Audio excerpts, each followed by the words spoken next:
那个就是真的是背到死，但是我是说像其他的，然后作业啊，因为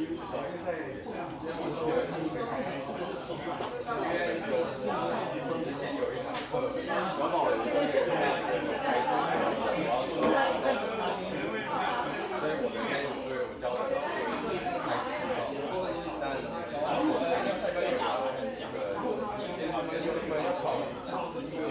那个是然后另外一门是要把任何作业带走，所以就变成说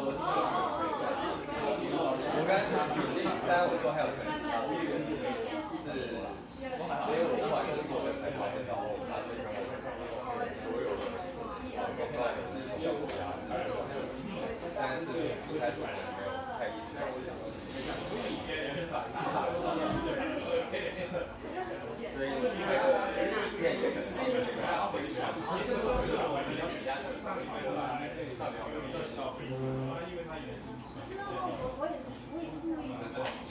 这个等一下的有个希望他应该都没有不然的话就是收过这个。不太确定细节要怎么出来，不太确定要怎么出来。也可以大家就是我们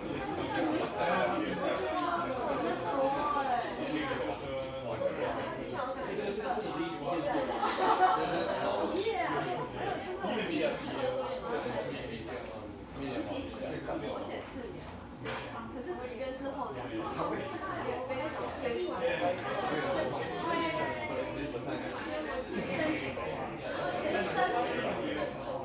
我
下是，我想跟我们最熟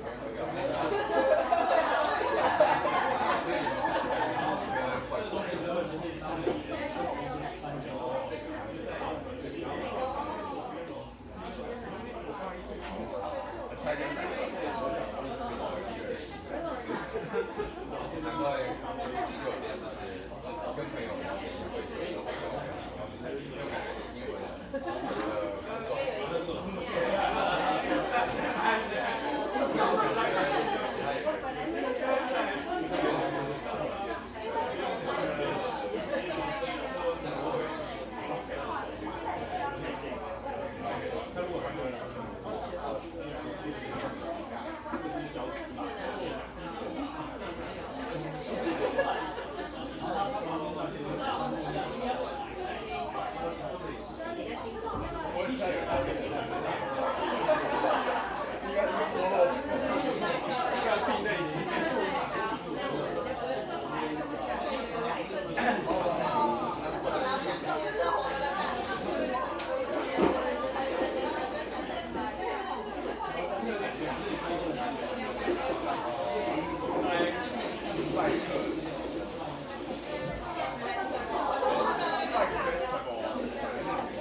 Good afternoon. Today, we will talk about reframe, right? I think assuming everybody knows the topic is reframe. And before I do that, I'd like to share a little bit, before I introduce the speaker today, I'd like to share a little bit about why we offer this class. So what matters most to you and why we want to do that. And I think in Taiwan, everybody, when you come to NCKU, it's already demonstrated you are very good in problem solving. Every one of you. You have been trained from since your elementary school to junior high, high school, to college. Every day you are solving problems. The professor, the teacher give you a problem and you try to solve. But you seldom ask yourself what problem needs to be solved and why. So this is the three circles. The inner circle is why, and what, and how. And so in the majority of our time, focus on, till now, focus on problem solving skill. And in fact, in general, that's Taiwan very good at. That's why we are very good in manufacturing. Because somebody defined the problem, we try to solve the problem efficiently, effectively. So in the past, we become the king of the manufacturer. Okay, and then we move all this manufacturing plant to China. And China has the same education system, mainland China. So they are very good in this too. So eventually, how are you going to differentiate yourself? You need to figure out what problem needs to be solved and why. Because that's part of the innovation company. Otherwise, if you already solve other people's problem, then basically you only focus on efficiency. That means low cost. And the low cost means the salary is lower or your job has to move overseas. Okay, so I think that's the reason we will try to, come up with this course, talk about why and what. So what is why? That's my own interpretation. Why is the purpose that guides you? What's the ultimate purpose you try to do? Next. Yeah. Okay. Okay. So what is the ultimate purpose you want to do, want to achieve? Sometimes you have to ask you deeply, why? And what is a mission that motivates you, that drives you? That's you want to do, but you need to ask yourself, is this a real thing? You're going to change. And then what matters most is making an impact that matters. Okay. So out of everything you want to do, which one gives you the biggest impact? And this applies to not only yourself, but also all the problems you want to solve. And in fact, when I invest in a stock company, this is something I will ask you. Why you want to do this stock? What problem you want to solve, and why that is important. So that's the same thing. I think throughout this lecture, will help you to think about all these issues. And finally, this I quote from the dean of Stanford Law School, and he actually shared what mattered most to her and why in Stanford in recent years. And she actually, 3 things is important to her. 1 is gratitude, 2nd is pursuit of knowledge, and 3rd is fact. Because he's a law school, he pursued I try to identify fact. But fact is part of the pursuit of knowledge. When she was undergrad, she was greatly impacted by her professor. So that's why she felt the creation, discovery, and transmission of knowledge mattered deeply to him. And my ambitions, I think this is very important, my ambitions was to spend my life in research university to both advance and transmit knowledge as my professional life, and to be in the community of people similar to devote to those goals. And why this is important to her? Because he feels that the pursuit of the accumulation of knowledge has been the most powerful force in improving and enriching the life of people on this planet and the health of this planet. Spending my life at an institution devoted to the creation and transmission of knowledge is about as good as it gets. Okay, this is how he described what mattered to her and why. And so I just use this as an example to share with you. Kind of mention about what motivate her to do the thing you want to do, and what's the purpose. Okay. So that's about I share today. And today I'm happy to introduce our today's speaker, Ben Jiang Xianbing. And I had known him back in Silicon Valley. At that time, both myself and Ben are very young, and we are at Silicon Valley more than 20 years ago. We're still young. we share the same bathroom, even though we are in different office. And we actually got competitors too.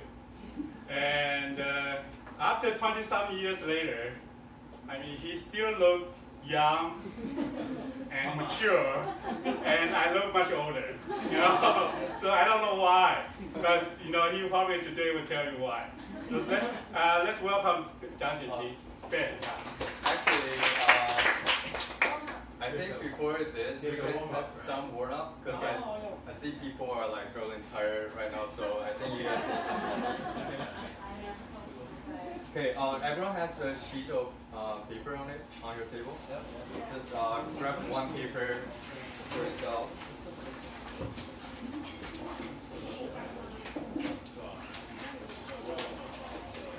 Okay. Everyone ready? And you need a pen or a marker with you to do this. Okay, so this is very simple. In 3 minutes, your mission is to turn all the circles into something. So there are 30 circles on a sheet of paper, and you need to fill in something within 3 minutes. Okay? Everything? Anything, as long as the circles become something. Okay. Okay, ready, set. Oh, and because I think some of you maybe don't have any ideas, so maybe you can try to draw some faces. At least this is something you can draw. Okay.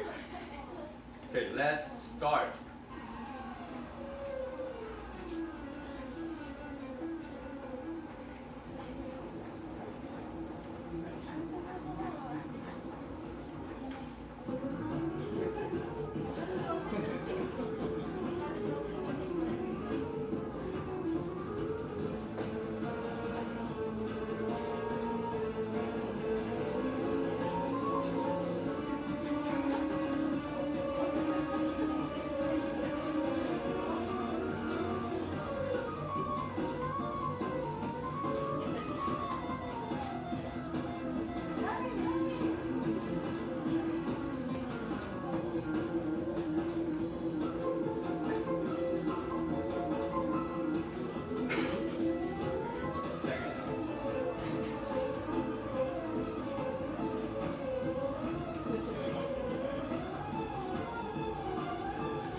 1 minute left.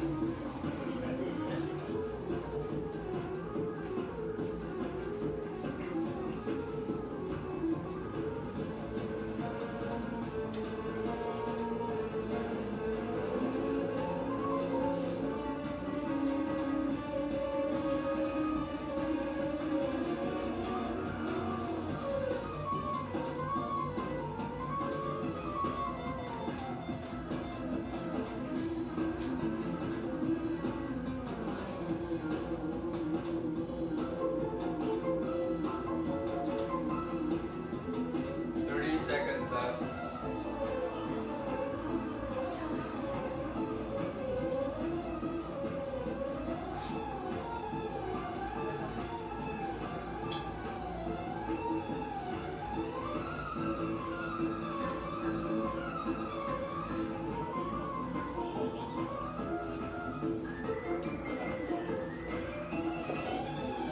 And time's up. Stop. Stop. Stop drawing. Okay. Let me ask you this question. Has anyone finished drawing all the 30 circles? Raise your hand. Let me. Oh, wow, wow. Okay, I think you are the only person. Do you want to show everyone what you do? Yeah. Do you want to show people? Like, she even turned to the other page and draw more circles. That's the most creative approach I've ever met. And so I want to ask more questions. First thing is, did you solve the problem? Does anyone know what kind of problems you are trying to solve? If you know, raise your hand and tell everyone. Okay. Don't be limited by yourself. You should use your creativity to create more something, not just see it as a circle. Okay, that's how you approach. But what kind of problem are you trying to solve? Not to limit your creativity. Not to limit your imagination. Yeah. Okay, that's a really good one. Anyone has different ideas?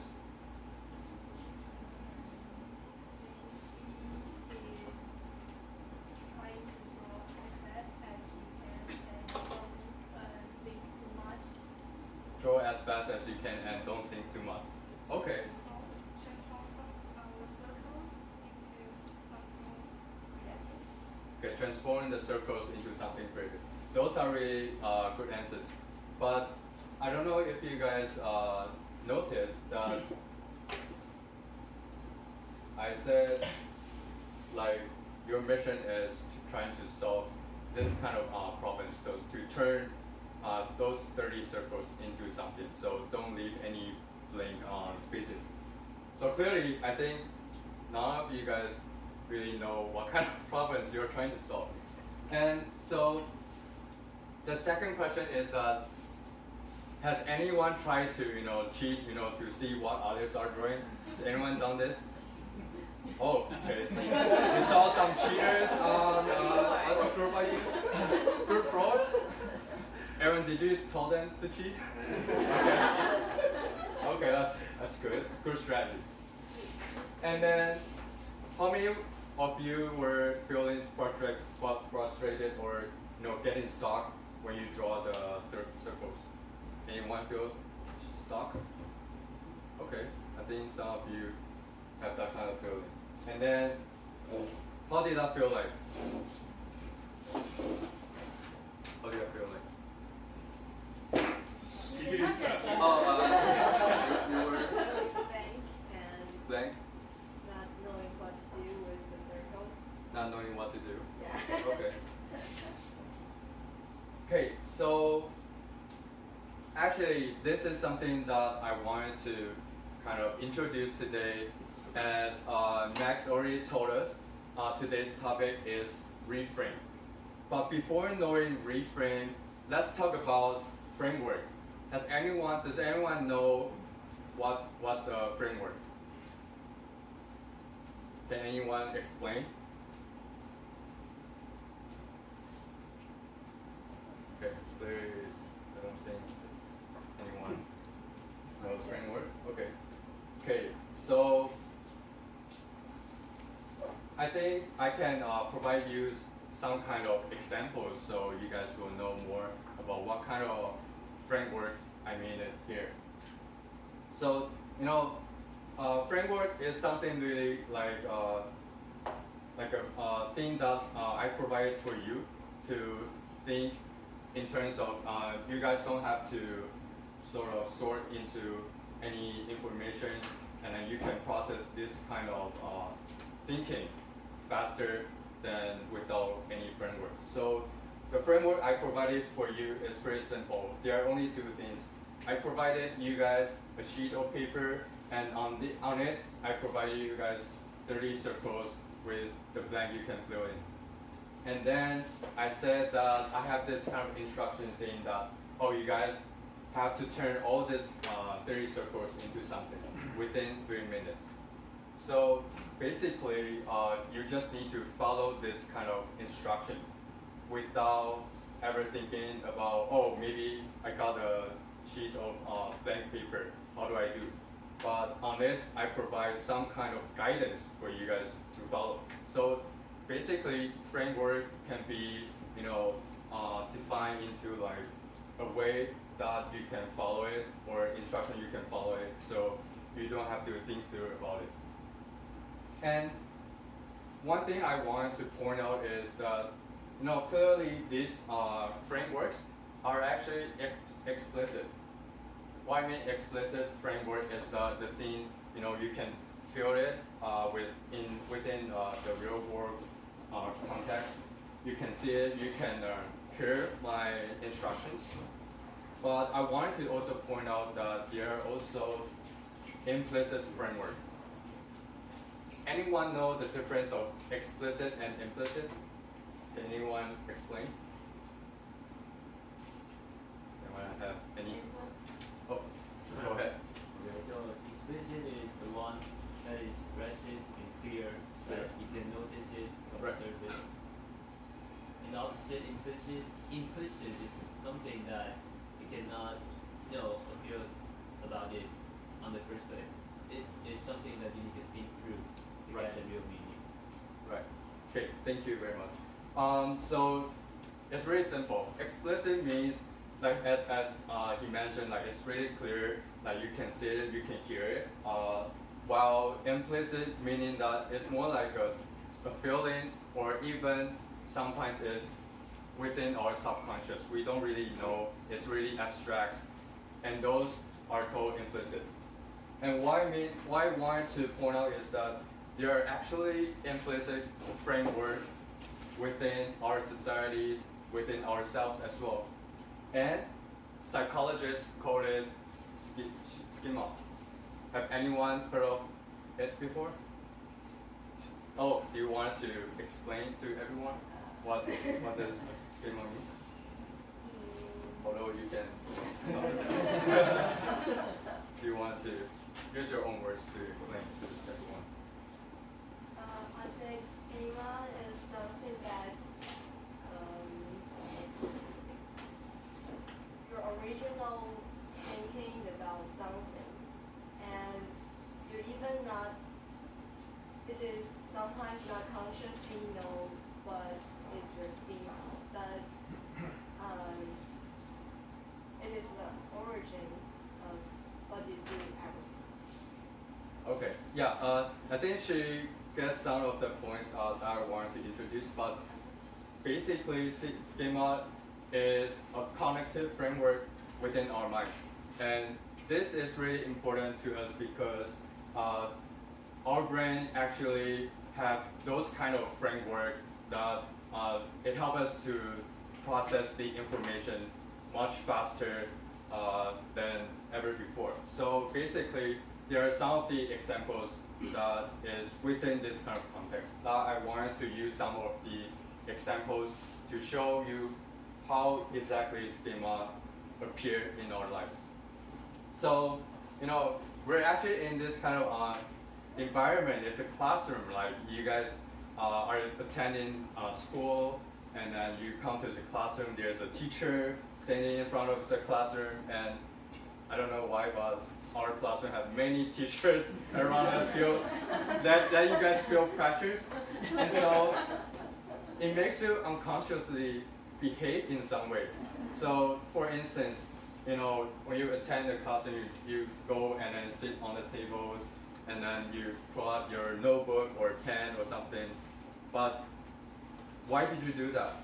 Because this is the classroom, or you consciously know that, I want to be a student or what. So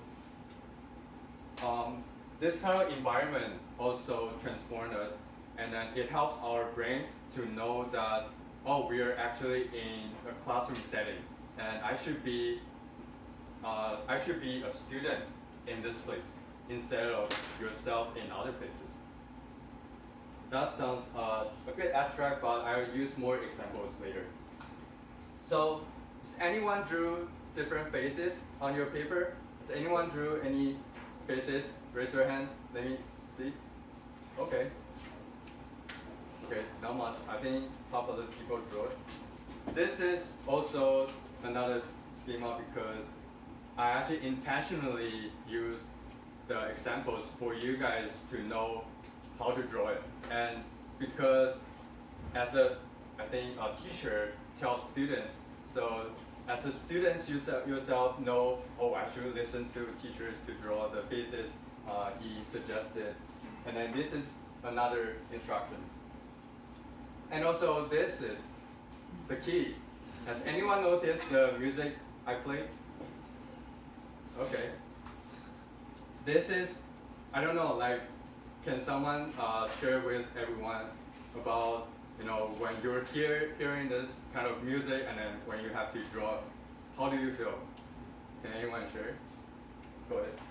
Pressure. And then need to draw faster. Draw faster and faster. Okay, so different kind of music actually influence our behaviors.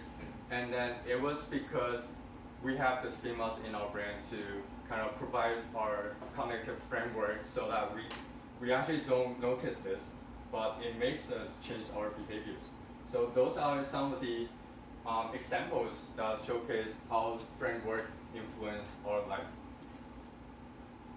And so, has anyone was trying to fill in one circle at a time? Has anyone tried the other way around, so to draw many circles at once? Has anyone done that? Okay. Do you want to show your paper? I draw a snowman and I draw a snowman and the glasses and this Glasses. is, yeah, this is Meatball, yeah. Okay, that's really creative. So, this is actually, I want you guys to experience the feeling of stuck, of something that, there's a framework within this kind of environment or through the teacher's instructions. And so I want you guys to practice another round. This time we call it reframe.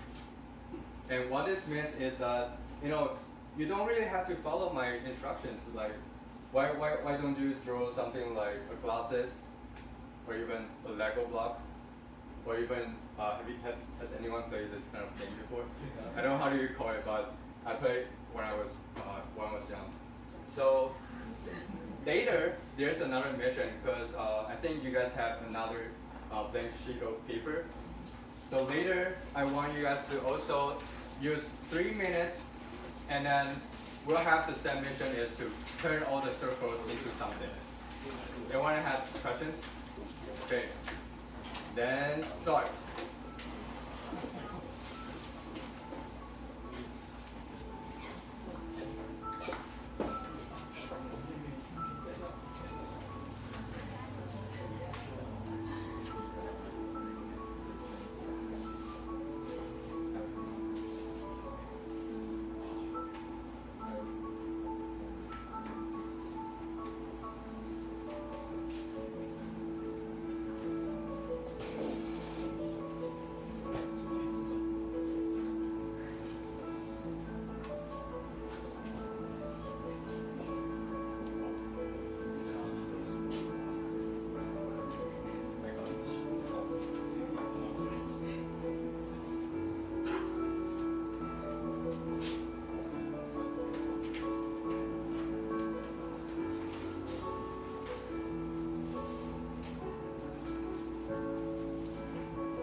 one more minute.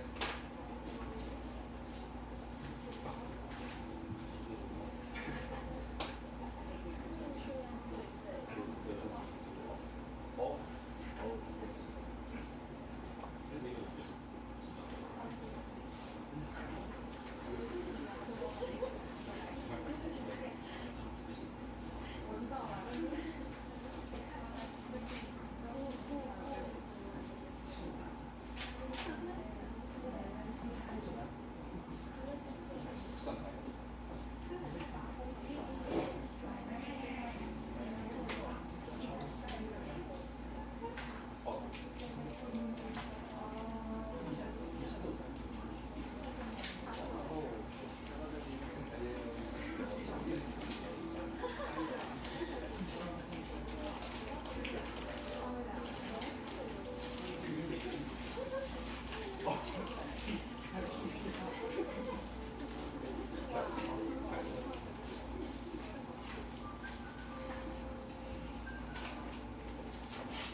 Okay, time's up.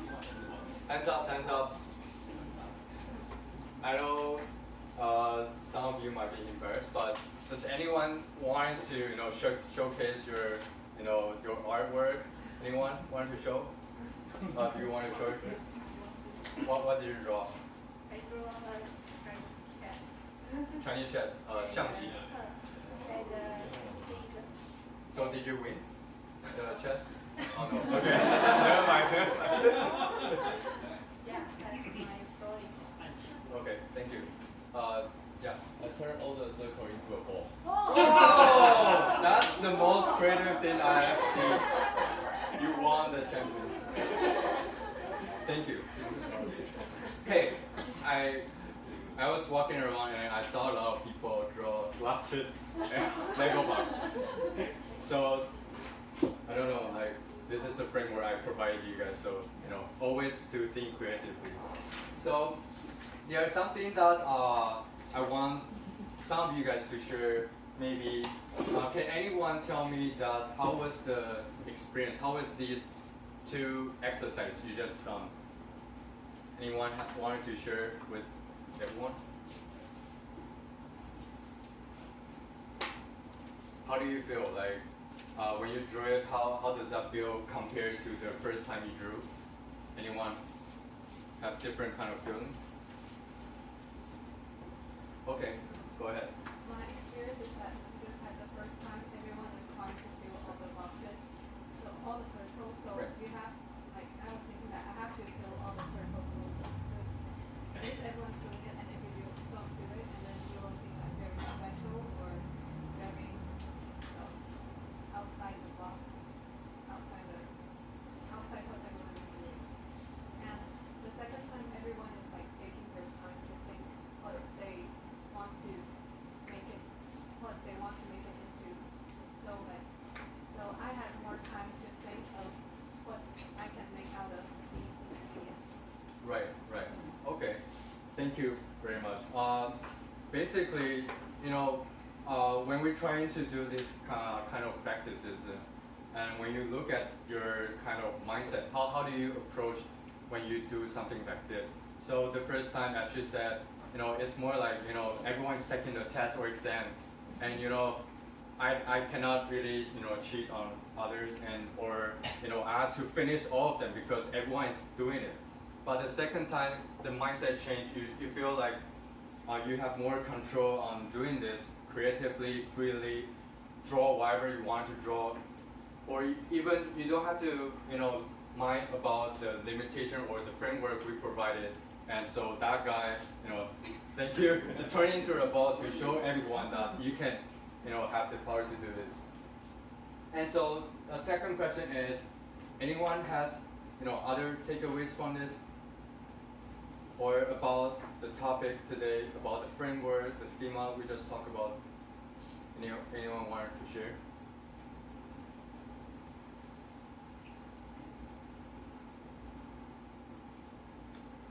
Yeah, so some hands here.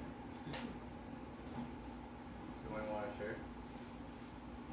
Or maybe this question might be more specific. then you guys can answer, is that how might these practices be relevant outside of the class? How can you apply this kind of concept? So anyone has any idea? No. Let me give you some. Oh, go ahead. I want to know more about how can we do this reframe in our life, because in real life the old frame is more safe, but Right. if we reframe that there's more danger, and if we have money to build a new object and we reframe it, maybe we will fail and the money will burn. The money will burn by itself. So I'm afraid of Right. reframing a thing in real life. Can you give me an example, like real example? Maybe you can think of what kind of money burn. I don't have some example now. Okay, but what you trying to say is how can this be applied to our life? Yeah. Maybe specifically on our career, maybe. Maybe. Right? Okay. So yeah, good question. Because in today's class we will go over many different practices and examples. So hopefully by the end of class you'll know how to answer this one. Does anyone has other ideas? Go ahead. I can really relate with him because this is the question is also warning me. Right. He mentioned that it is always easier to follow others' footsteps, Right. like our career, but I think it is very contrasting because we always see other people if they build up their own career and it is special, and we'll say, wow, he's so we will kind of worship him or appreciate him. Worship. Not worship, Okay. we will look up to Okay. him or her. But for ourselves, we want to become that kind of people, but we are afraid to do that, Right. or we will think that if we fail, then maybe others will tease us, or Right. there are other pressures. But so for me, it's also very a problem that I worry about Because you are already because becoming being this kind of situation, or yeah, you're afraid of. because I also want to become a person that is Okay. special, different to others, but sometimes being special. So the road to being special is not that easy. Okay, that's interesting. I think to summarize a really good point, I think it's kind of a phenomenon in actually not even in Taiwan, but also in Canada. I have seen in my school many people always look out for look ahead and then to trying to compete with others, and what they're trying to do is to earn that extra mark than others, than their classmates. It feels like the whole school turns into a big competition. So I don't know, does anyone has the same feeling with the student gesture? Does anyone? Yeah. But I have, when I was a freshman at my Right. first semester in the first grade, my best friend in my class, she participated in many activities, and at that time I just keep studying, and I just feels like, well, she's so great, but why can't I do like Right.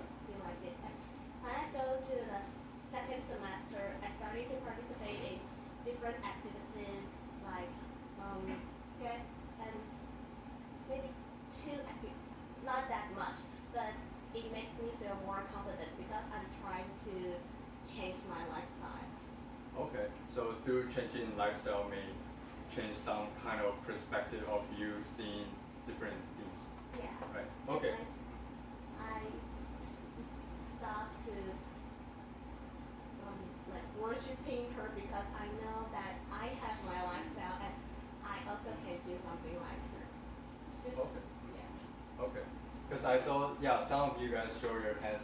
I think this is really common, but actually, this class is also, we want to let you guys know that, okay, there's a framework in our society, in our life, even in our mind, And the way we can go around is how can we reframe it?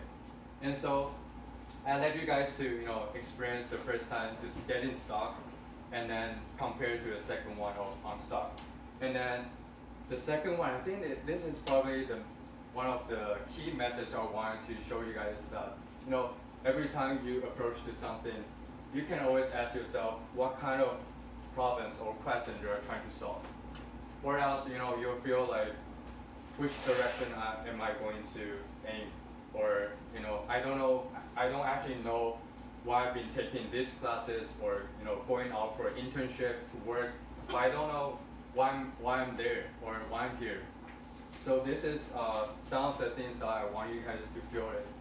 And so about reframe, this is a really big topic, and then in practical terms, it's really hard to implement it in your life. But I think through later we'll introduce Ben to share his life, or how he reframed his life and then transform his career path and life path.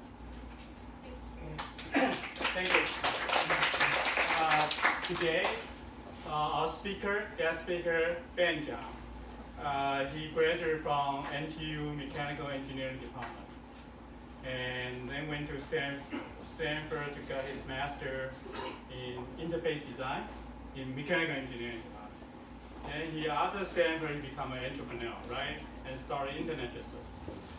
And after many years, he left his original stuff.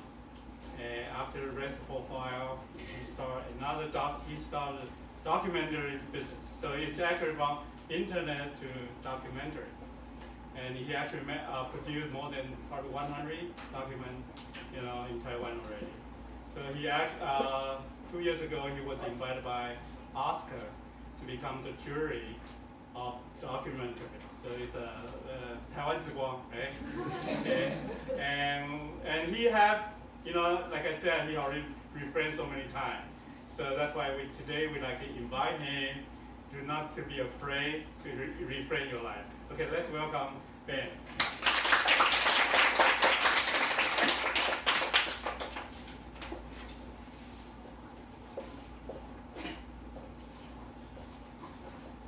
Well, thanks, Max, and thanks for the invitation. I look at you just like back in school, 25, 30 years ago. I think today my job is to share my life journey. It's quite a journey that in the past 20 to 30 years, I've been through many different phases of my life. And some of my friends says I've pretty much like lived multiple life compared to the average friends, for good and bad.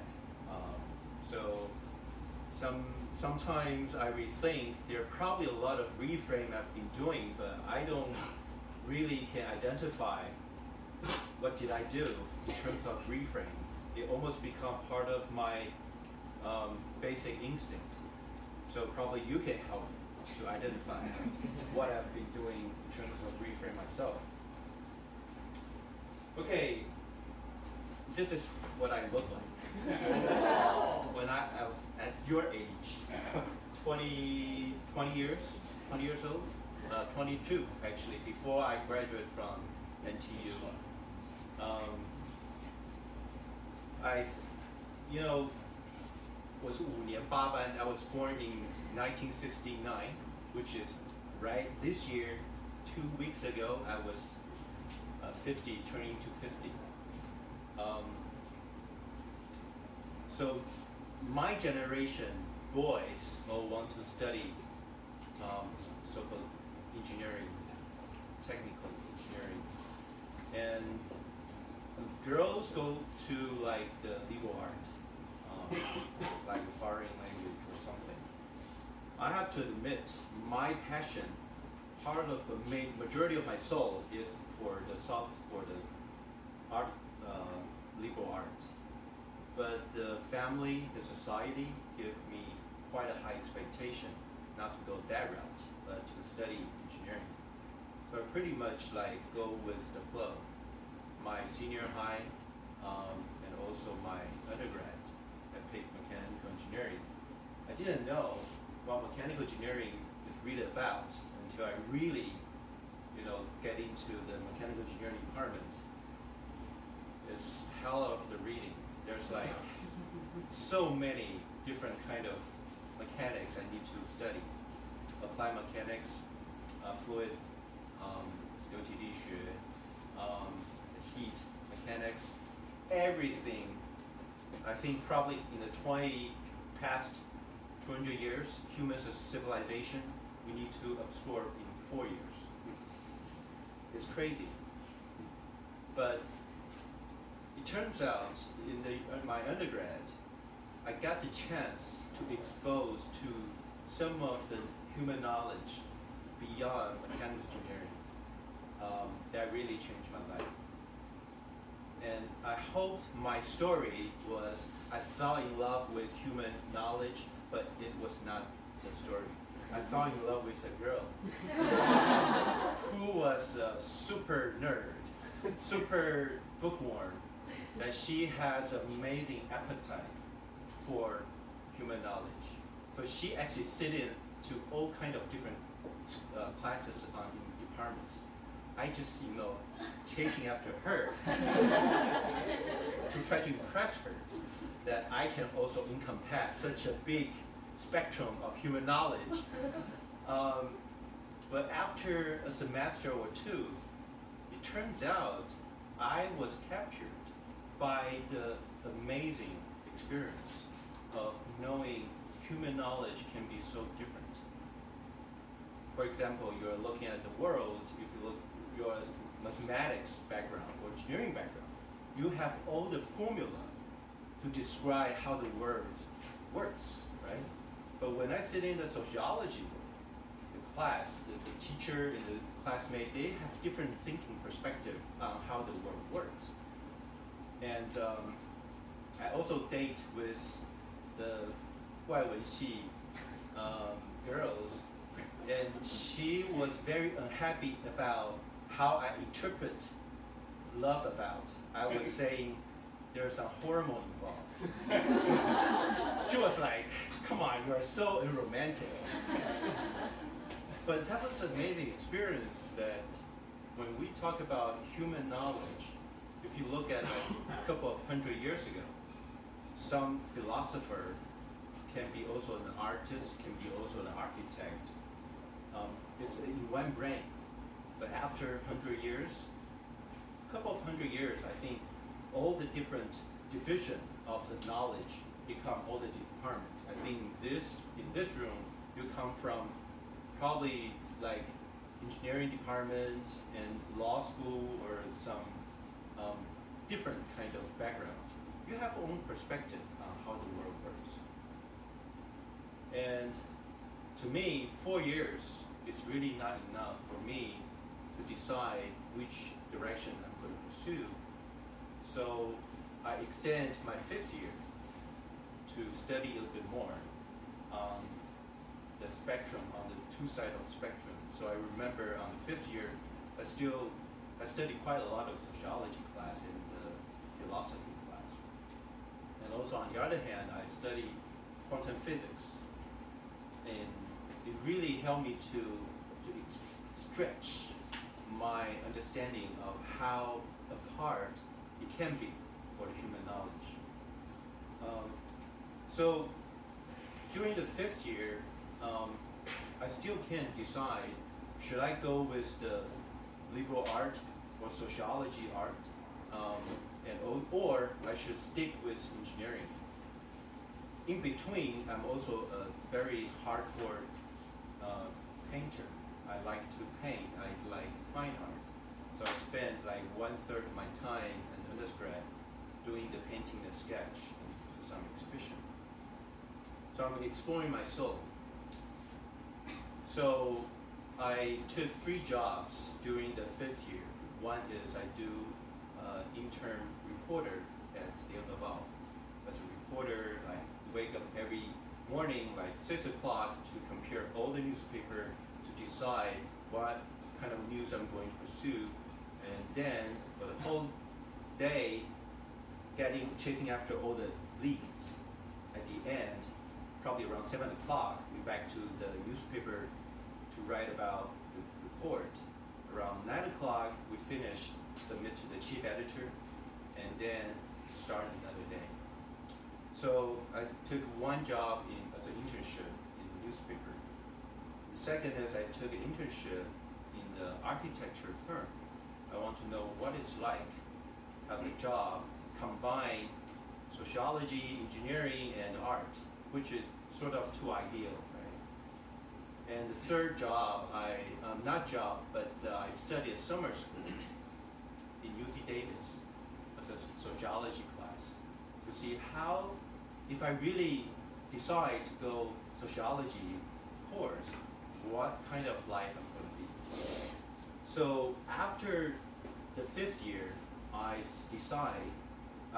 told myself, if there are two spheres of the human knowledge, for the liberal arts, I can self-taught.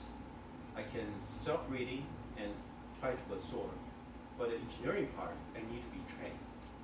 I need a very professional environment to help me to be a good engineer, to understand what the human knowledge or civilization is about. So having that thoughts, I applied for my grad school, still along with the line of mechanical engineering. I got rejected half of the school, but I got very luckily admitted by Stanford. So I went to Stanford for mechanical engineering. I didn't know among the mechanical engineering at Stanford what kind of further focus on what I'm going to study with. So I took some of the very famous course, which is 210, 330. 210 is a design course that you will get to meet with all the cross-disciplinary classmates to take the real cases from the industry. Like our team took the case from NASA to solve, they want to rebuild a Mars ecosystem in a jar. So we need to build all kind of microcosm to mimic the Mars the environment. That really opened my eye. I think if we're talking about in my undergrad, I really got a wake-up call to know what kind of spectrum of human knowledge there are. But at Stanford, I really got to really expose to different disciplinary, to really collaborate and team up to deal with the real cases. And that's where I first time heard about reframe term when my teacher talking about trying to practice. I think he just tried to, that was quite 20 years ago. That's design school hasn't really existed. Design school was part of the mechanical engineering as a design division. So 210 is a design division, very famous classes. The teacher Larry Laffer said, you guys have to practice reframe all the time. He gave a very simple example. He said, when we try to sell the drill, the drill, what are you actually selling? So everybody have a different mindset about how to sell the drill.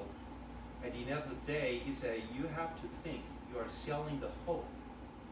You are actually selling your customer the whole that he needs. So there's all kind of alternative. It's not about only the drill. So I think Stanford really helped me to broaden, to strengthen, to understand how the outside world really what it's like. But I have to admit, it was really a big challenge for me when I just arrived at Stanford. I think language and the culture is very different from what I received from Taiwan University. 20 years ago probably is different from now, but when 20 years ago, we didn't do much computer to simulate or do computer to do all the documents. But at Stanford, computer is like the basic tool. Mac was just, I think the first time I used Mac was at Stanford. NTU, I used on PC. And also, I think Stanford taught me that start up a company is nothing fancy. It's just like every day, everybody is doing it. So we in the cafeteria and we talk to all the friends at the leisure time, we talk about startup ideas. But not the case as when I was undergrad. So every senior classmate, they all try to recruit the young blood. So I think I was involved in a very big movement of startup after internet become commercialized. Internet has been there for probably 20 years when I get to Stanford, but it belongs to academic and the military area. When I get there, it becomes commercialized. And all the VC just, storm into Stanford campus and try to motivate all the students to drop out the school to start a company. So that's where I start to thinking about maybe I can do something different. But on the other hand, Stanford, even I got graduated with the HCI, which is human-computer interface. That's what my major, which is about the human interface. It's not easy to get a job because the Cold War stops, all the national defense budget got cut. So my senior classmates, when they graduate, they could hardly find a job. However, the internet, which is very considered not so much high tech, but become a booming area. So before I graduate, I was thinking there's some possibility of my next move. One is to study PhD of HCI. The second move is to apply for architecture, because I still have a heart for architecture. The third one is to start up. So among the three, I am very struggling. Particular, I'm afraid I waste all the time that I invested for being an engineer. So I put PhD HCI as my top priority. But the second one, the architecture and startup, still hanging around my head. So I talked to my professor at Stanford. I think he helped me to reframe the question. He gave me this. I remember, sit down with me and listen to my story. And he said, okay, first question, how long do you think you will live? I think probably 70 to 80 years old. But he drew a line. So when are you going to retire? I think probably 65 to 70. So he said, how many years do you have invested for being an engineer? I said, probably 6 years.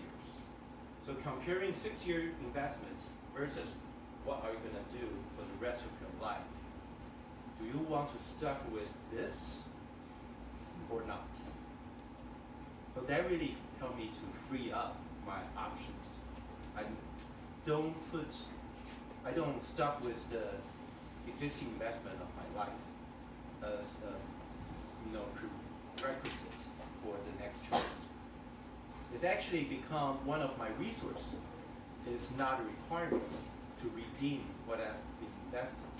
So this can be what you call sinking cost, right? Sinking cost meaning if you don't do this, just disregard what have you done. You can start with fresh.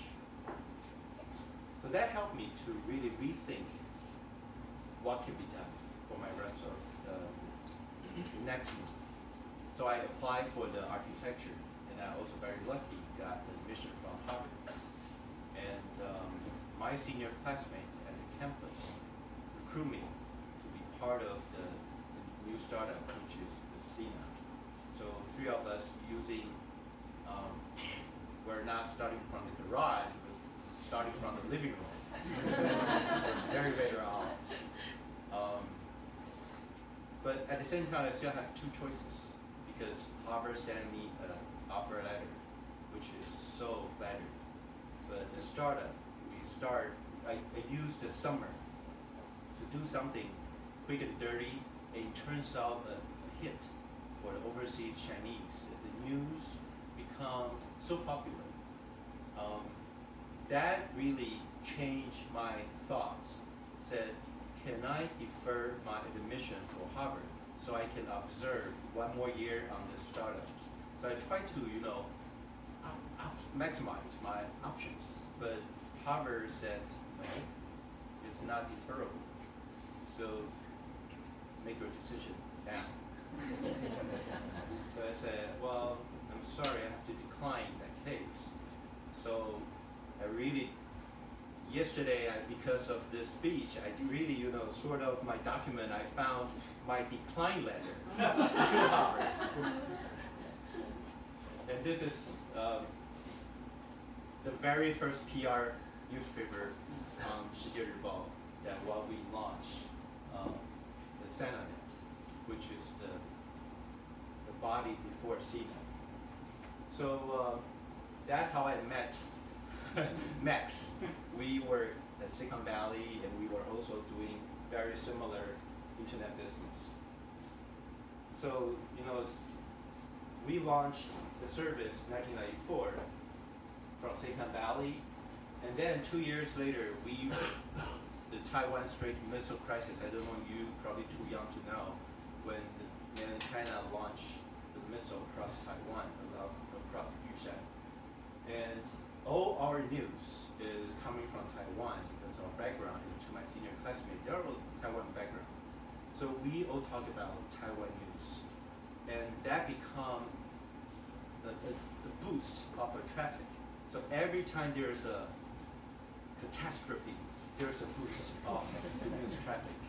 So like that night, the death of that night, the death of Deng Xiaoping, the death of the Deng Lijun, all the sad news become the traffic. So anyway, we become a leading internet portal in the US. But at the same time, China is emerging so quickly, and all the funding, they ask you your China strategy. Unfortunately, our news is talking about Taiwan, so we are on the blacklist. China.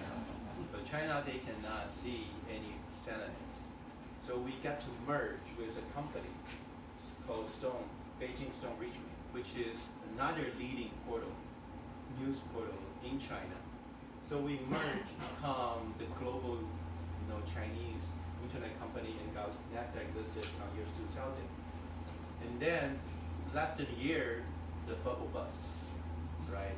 Our stock price falling from 58 US dollar to $1 within like two months. So it was pretty hard that we have to lay off, we have to do a lot of cut down, and have to turn around for the company to become like profitable. Because when we got listed, we're not profitable yet. There's a saying that when there's a storm, even kitchen can fly. So we don't have a profit, but the concept and the top line already is very impressive. So the story itself can sell to the public market. So from year 2000 to year 2002, I moved myself from Silicon Valley to Beijing and start the CINA Mobile, which is the mobile business, which is really, boost our revenue and the margin. And probably year 2002 and 3, our stock price raised to about $20-something in profit. But my physically, there's some issue. My heart, the first time I got a heart problem. So the whole thing, the SINA, is called from napkin to NASDAQ because in the cafeteria, all the Stanford classmates, they all draw all the business plan on the napkin. So, you know, sometimes the trash can have a lot of $1 million business plan. Well, I think along the line, there's one story of my my personal life is this. I want to just skip this page. I grew up with my mom. My parents divorced when I was 1 year old. So I was very close to my mother. But she passed away. She actually got a cancer, lymphoma cancer, when I just arrived in Stanford. So I studied 2 quarters. I figured my mom may not win the fight. So I have a crossroad that whether I should continue study to finish the school, or I just took the leave of absence. So that time I decided to drop out, to take leave of absence, and went back to Taiwan to stay with her, to talk to all the doctors, to consider the medical policy of my mother. But I think I went back probably around February, half year later, she passed away. So I had a broken heart, of course, and I went back to Stanford, trying to continue my study and also consider my next move. And then one thing just came to my mind that should I change my last name to remember her? Because my last name used to be my father's name. So I made the decision to change my last name. And you see the court decree is in English because I was born in US. So I have to change my last name in the court of US first. So I did this 95, 2 years after my mother passed away. And I didn't realize how hard it is. There's so many documents. Being a 25 years old person, it took me like 3 years to finish all the documents to revise my last name. My goodness, it's like you cannot imagine. So this is very important. You know, if you look at this, when the first PR report, I'm still using my father's last name. So when I start my company, the first time I passed out my business card, and the second year I passed different last name business card. People said, "What happened? Are you married to some rich?"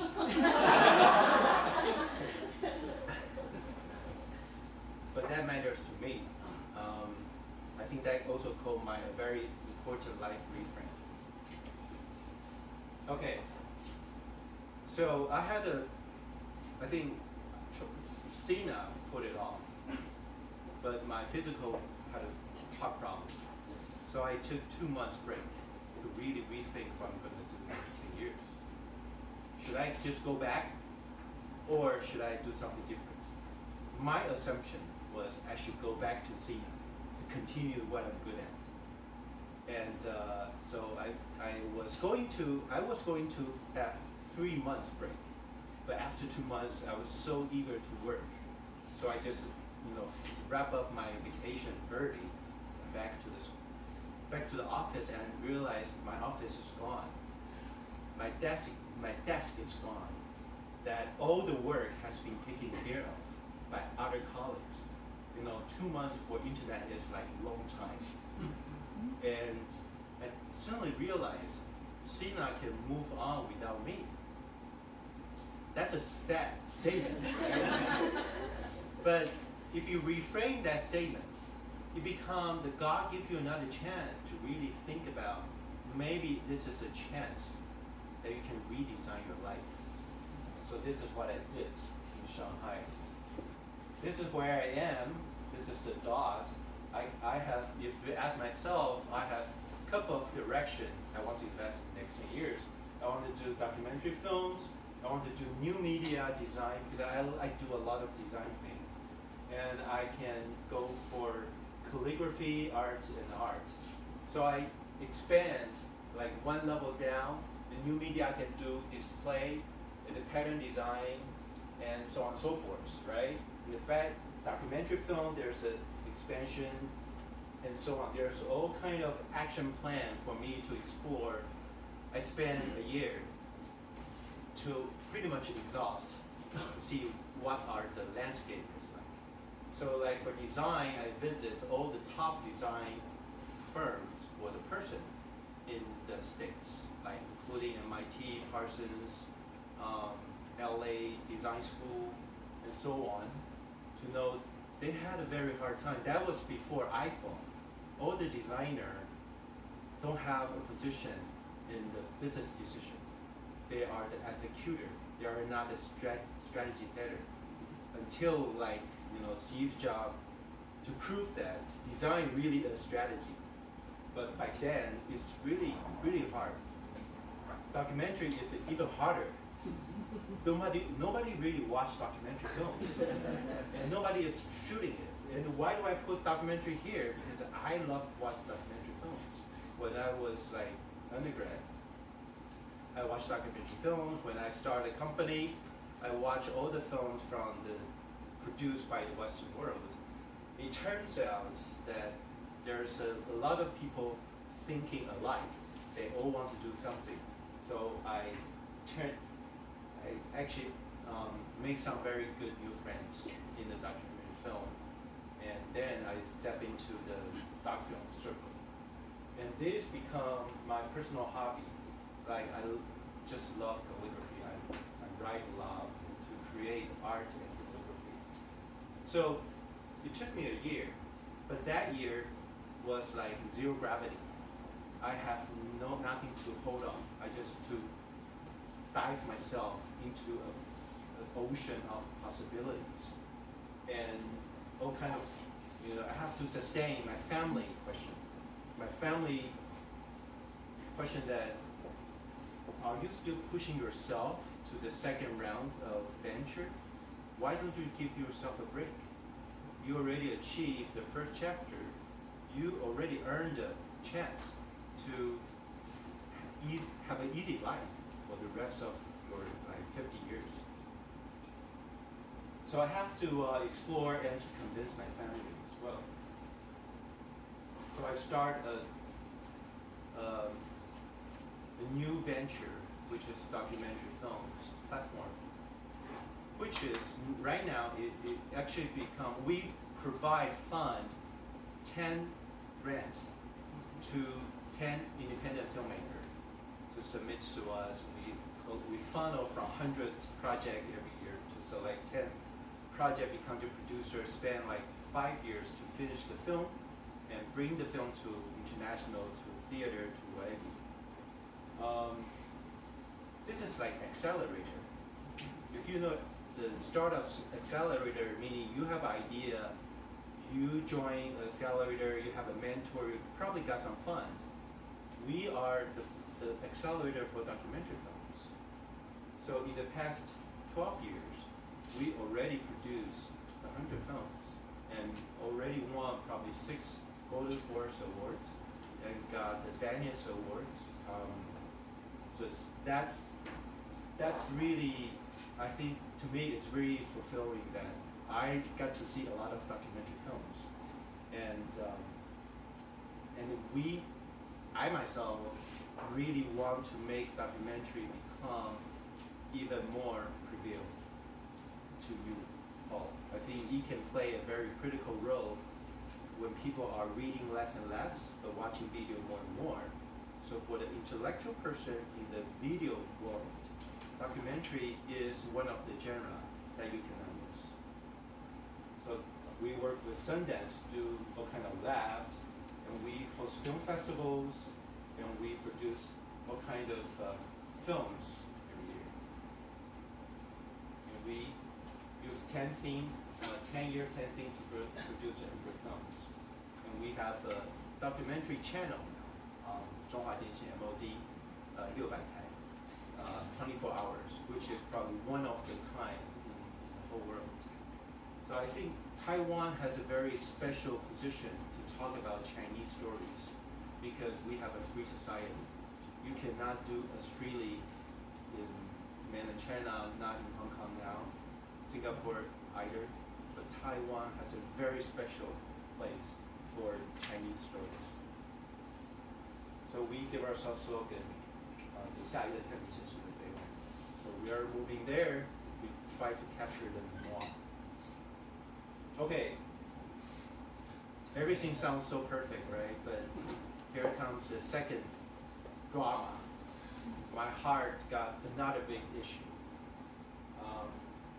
The 7 years of my CNEX, which is 5 years ago, I got the aneurysm, 动脉瘤, and I had a 7 hours long surgery to replace my artery. It's an open chest surgery. My heart got 叶克膜, stopped it for a couple of hours, and then put a pacemaker here. So right now, I'm in front of you guys with like 90% of my heartbeat is based on the pacemaker. That really reset my whole brain plan again. That should I just drop out all the work, stop the CNEX, or I should coexist with my new position? It was tough. I talked to my co-founders of CNEX that because they have their day job. I like full-time. So I said, if you want to continue this venture, you guys have to quit your day job, jump in. I cannot guarantee I'll come back because the surgery is very severe. It actually took me 2 years to become a normal person that can climb the stairs. After the surgery, I cannot even walk. I even had a minor stroke because of the surgery. So it was like up and down every day. So all the work I just dumped to my co-founder, but they were doing a good job that when I become in the shape again, the game is still on. So I can put in even more strategic effort. I give up all the operational duty, so I right now involved on the strategic level. So this is, you said, does it discourage me in a way? But it really made me realize that's the given factor that I have to deal with. No matter how creative you are, your body is your bottom line. You cannot go beyond your body. And your body help me to go through all the venture until it is, he said, is tired. So I have to coexist with my body. So after my surgery, like 2-3 years, I got an invitation from Oscar to become a lifetime member of the Oscar. That was an honor to me. It almost like if you want to narrate, not just design your life, you want to narrate your life, this become a very good recognition for what's happening in the past. I think it's a good thing for me to step on top of this to really rethink what can be done in the next phase. So I think life is long, but it can be short. Like my mother, she only lived 54 years old. But my grandmother, right now, she is 104 years old, still kicking. So how do you live and design and narrate your life? I think don't be like I got panicked or I got very frustrated along the way, but usually you always got a chance to narrate back to make the whole story make sense. So I think the last sentence I want to share is if you want to pick a goal which is far ahead, you just have to move full speed ahead, day and night, come rain or come shine. Thank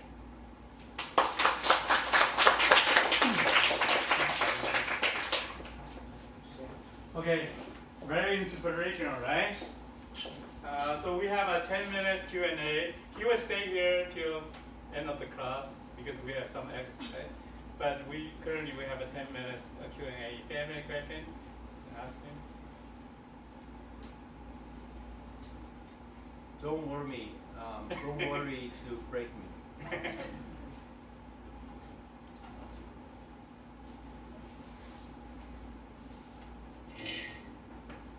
How many of you from engineering department school? 1/3. How many of you from liberal art? Okay, 1/4. And who are you the rest? Medical field. Medical? 3. And science. Social science. Social science. Social science? Which kind? Psychology. Psychology. Which kind? Mental psychology. Uh-huh. More scientific. Very good. Anyone want to ask? Yes? Hi, Ben. I'm Emily. Yes, and I am a cross-college English program student. Yes, and I want to know when you feel upset or frustrated, what will you do? How to improve, how to encourage yourself? How do I encourage myself? Yes. How do I pat on my shoulder? Well, that's something I don't do well. I think that's part of my heart problem comes. That I am very mild. So if there's a frustration, people don't really tell. And only my very, very close friends or family, they know that I had some issue. So I got to learn more and more that I have to find a proper way to reframe my emotion. I'll give you an example. At Sina is in the internet company is very competitive. So that there's a lot of frustration, there's a lot of friction as well. And one of my friends is doing psychology. And I have some issue, I talked to her. She actually gave me a test. It's a character test. It's very, very thick. I have to fill out all the forms. And it turns out there's a diagnosis of myself that I want to show people that I'm very driving. I can make a quick decision. But the true me is not. True me, I'm very analytical. I have to convince, like if there's 100 factors, I have to examine to 99 so that to make a comfortable decision. So I'm leaving a very gap between what's the job requirement versus who I am. And what's the cost of doing that is I'm decreasing my energy a lot to a very red alert. I remember the reports result, there's an energy level. I'm in the just like your iPhone red. I'm going out of that battery. Because I know I'm a very analytical person, and suddenly I can reframe the story. I know who I am, I know what I should be perform, and then to protect my energy, I may have to leave my job so that I can sustain. So I think that's something, I think different people have different way. Some people may just, have a big feast, or some people just probably give a good cry, his or her friends. My way is I need some analysis to help me get out of the hole. So different people have different way. You have to find your own way. Like my analytical way, it doesn't work for my ex-wife. When she had a frustration, I tried to analyze it, offer a solution. But she's so get even worse. That I just want you to listen. Period. So that's my 2 cents. Okay. Hi, Ben. I'm Sylvia. I'm a senior student major in civil engineering. And it seems your career is very successful. But how do you balance your career and your family, love, and health? You mean how? That's a good question. I'm still learning. I think for me, I didn't do a good job at my 30s. I'm kind of person really dived in and all in. And my family usually will become second priority. And but doing a startups, unfortunately, that's what it takes. Because if you don't do it, somebody else will, and you will not win in the market. So I don't have a very general answer. I just said when you hit the bottom line, when you hit, if you're saying there's some multiple factor, right? The health, love, or even friendship, your sanity, right? There's so many factors you want to balance. There's probably just one thing. If you're juggling 6 balls in the air at the same time. I remember there's one mentor told me that if there are 6 glass balls, you don't want to drop any one of them. The only one ball can drop is your job. Because drop can rebound. But the rest, you drop, you just break. So that's how I feel like it's quite true. I think for a job, there's a multiple factor. But for the family, for the health, for the sanity, there's something you probably need to be even more careful about. But easy to say than done. When there's an excitement of the job, usually just draw you into the deepest gravity. But you just have to remind yourself there's a balance out there. And also there's personal experience is when you do a startup, why you always try to, some of the entrepreneur, they put family as a second priority. There's a reason, is your family usually not the strongest supporter of your venture. They always try to discourage you, or dissuade you, not doing such a dangerous venture. Like my doing the Sina or the second venture, Cinex. I don't feel the strong support from family because they love you. They want to, just like your parents sometimes, they want to go a very safe way.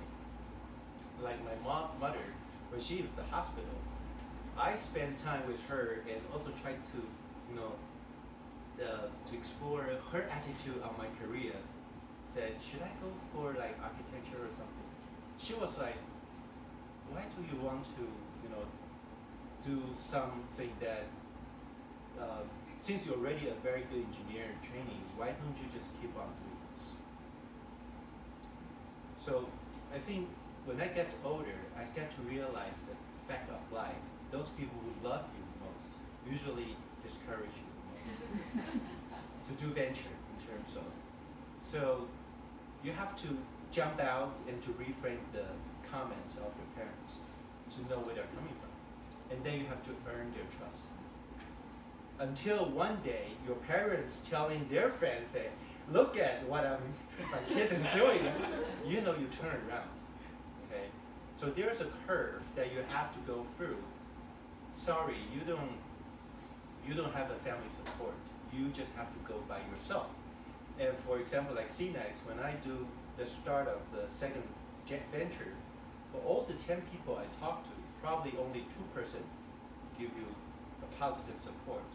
I just hold on to the 2 hands to move on to another 10 people and find another 2 hands and just move on and move on. Until you prove it, the rest of the 8 hands will come back. That's just the fact of life.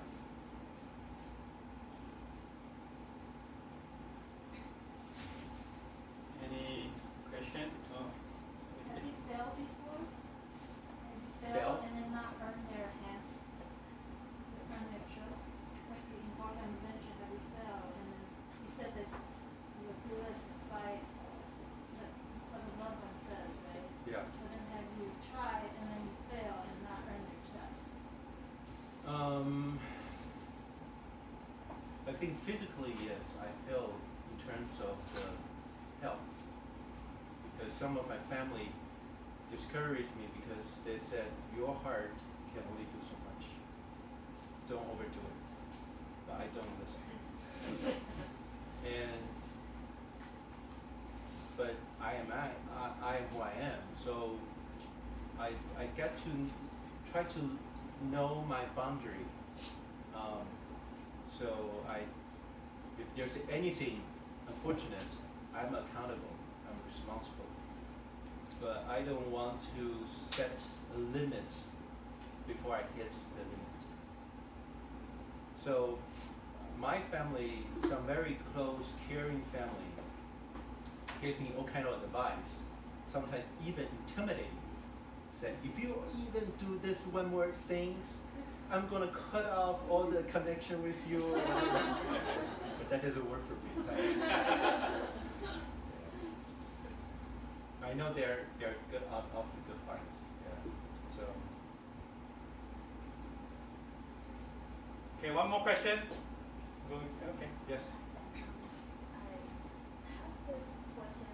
I don't know if you've ever experienced it, but are there any moments when you reframe either your life or your job and so on, but you just got this cold feet or you just don't feel like, just the reframe thing doesn't persuade yourself, or you just don't feel like doing the reframe? I mean, the reframe cannot work all the time. Yeah. Sometimes if you reframe it, you may not work. Meaning you need to keep on reframing. So you just keep on telling you persuade yourself? Well, sometimes when the time comes, you don't do enough of reframe. You just have to jump on the train and do some healing afterwards. And you just have to eat whatever you shit on. Reframe is an art, and usually come with not just the experience, but also some of the value system. Because reframe is a tool, but if you reframe everything, sometimes it can jeopardize your value. It cannot make sense everything. Sometimes you just have to decide not doing it.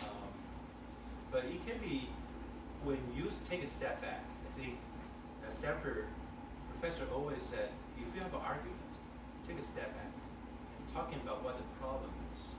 And that really helped me to reframe. One of the examples that when I merged with a Beijing company, I am personally in charge of the post-merger integration of the two sites. There's so many things involved, not just the technical part, because we're merging the logo, we're merging the interface, we're merging the content, we're merging all the infrastructure. There are all the merging integration, there are people involved. But there's so much clash between the two offices, between Silicon Valley and the Beijing. And I was like, I had a very good communication with both sides, but I don't understand why they have such a strong clash. So I got to see one level down to think that they might clash out of something bigger than them, not just out of their own intention. It turns out my finding is the team in the Silicon Valley, the style, the working style is very different from the team in Beijing. You know, Silicon Valley, the working style is very civilized. They are like this soccer team. It's like a football team. The manager is the coach saying, okay, that's the touchdown line. And all the team members, they need to negotiate their own way to make it done. So they have their protocol. So there's a lot of horizontal communication. But in Beijing, the manager is the boss. He or she divide all the jobs and give all the small portion of the job to do to the members. And they have to carry out and coming back to the boss and boss to deliver. So there's no way, you don't need to thank each other. You don't even need to negotiate with each other. You just to do what I told you and just come back with the deliverable. So when the two teams come together, we have a task to merge and to integrate. So the US team talked to the Beijing team just disregard his request because boss didn't say anything yet. So the US team is like keep pushing, but there's no response. Very frustrated. So he talked to me, I talked to the boss of the Beijing. Beijing give the order. All of a sudden, Beijing becomes super fast. And without any discussion, just give me my thing. So US said, come on, let's talk about, see if it makes sense. There's no need to talk about the right or wrong, just give me what I described. So US feel like it's sort of not respectful, but Beijing consider this is my job. So they have different approach of tackling the same question.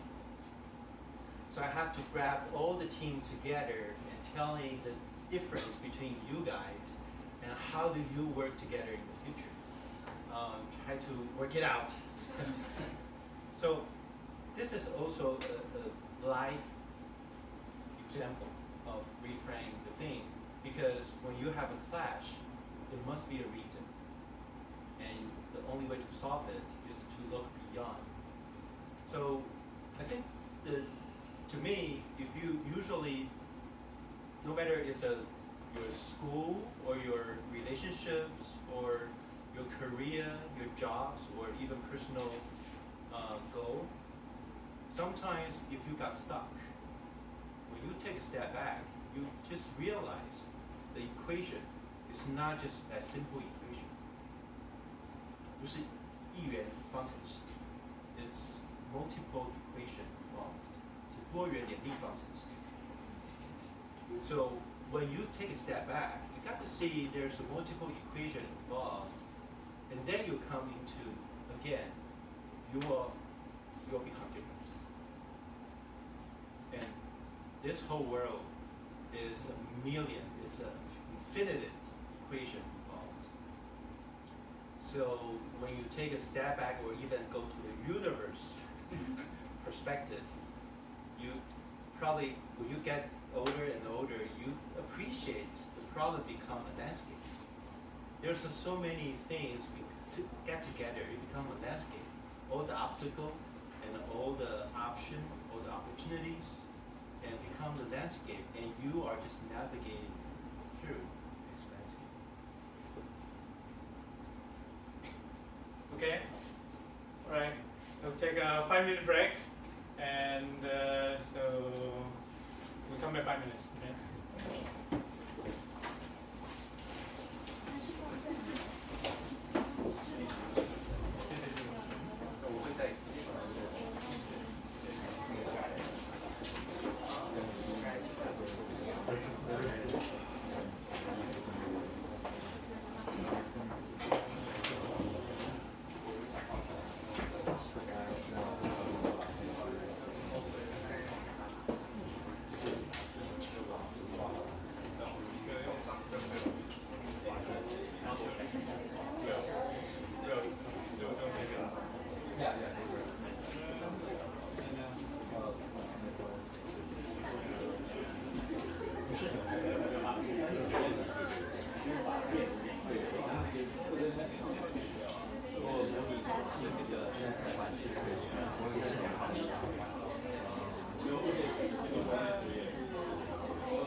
很酷，对，真的很酷，对，帮他打做一个模拟机台的，我心就会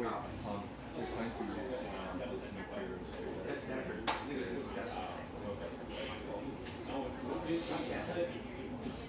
它是一个专门在外面接真正的那个，所以我们这个小组是接也有人去接全部的机车，去接医院的各式各样的。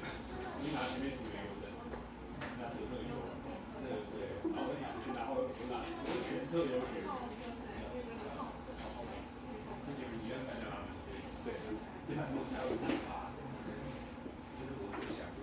超累，就会累死，每都会累死。那我进就要超力，对，对。我是因为我在大学有创作，所以我有跟过展览，所以这个展览的勾连分享是一个很重要的。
我觉得你82是一个很好的，因为你现在还有段时间，所以我不知道你是不是早生地气，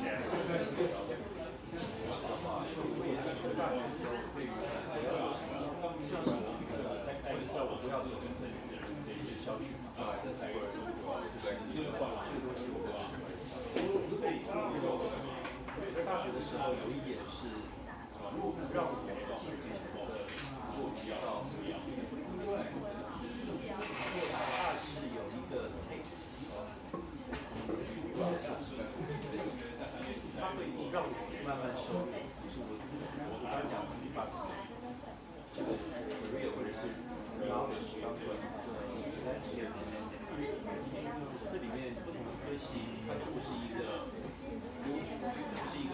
either or， 不是一个是非或者是单纯的，希望你可以分析因为入选你将来可以看到的来解释一些所以你会大概让我们想说真的接触到很多的实验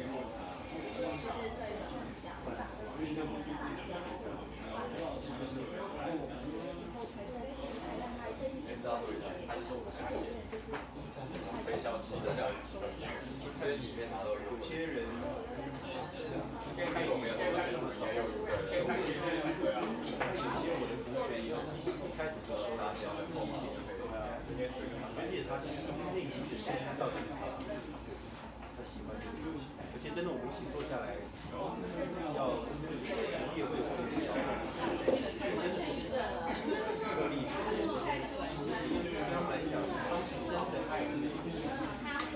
但有些人是对我来讲是可以懂，但是他不会让我，他会让我燃烧，让我燃烧很重要。好，所以我觉得从后面也是刚开始一直让我这样讲。我觉得这个事情对我而言就是一个他的基础，所以有点是一旦你一旦你知道说原来知识原来有这么一个事情，就有点，所以你要先这个有点是叫把它真正强迫自己，把你对这个专业就想说把但是往往你要一旦是走专业的话，我觉得到后来会被知识都会变动。第一个你变动的时候，你会发现这个没有这么轻松。就很多人开始在选这个知识相对，但其实这件事情不一定每个人我会AI 进来以后，我会觉得别人比如说想要外让我对我自己的别人的时候，就是大人像很多的要跟你更加的，Aaron 想要自己好去需要有这种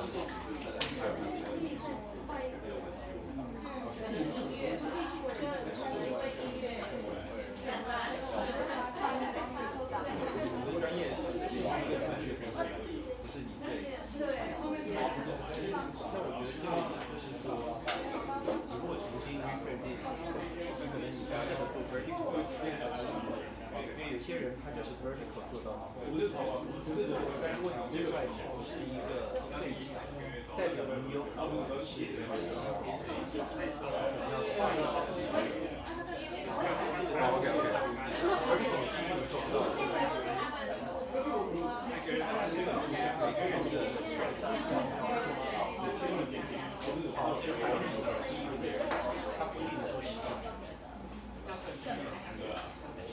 Okay, class begin.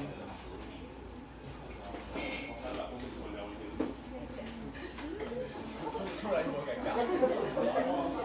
我喜欢，而且不觉得尴尬。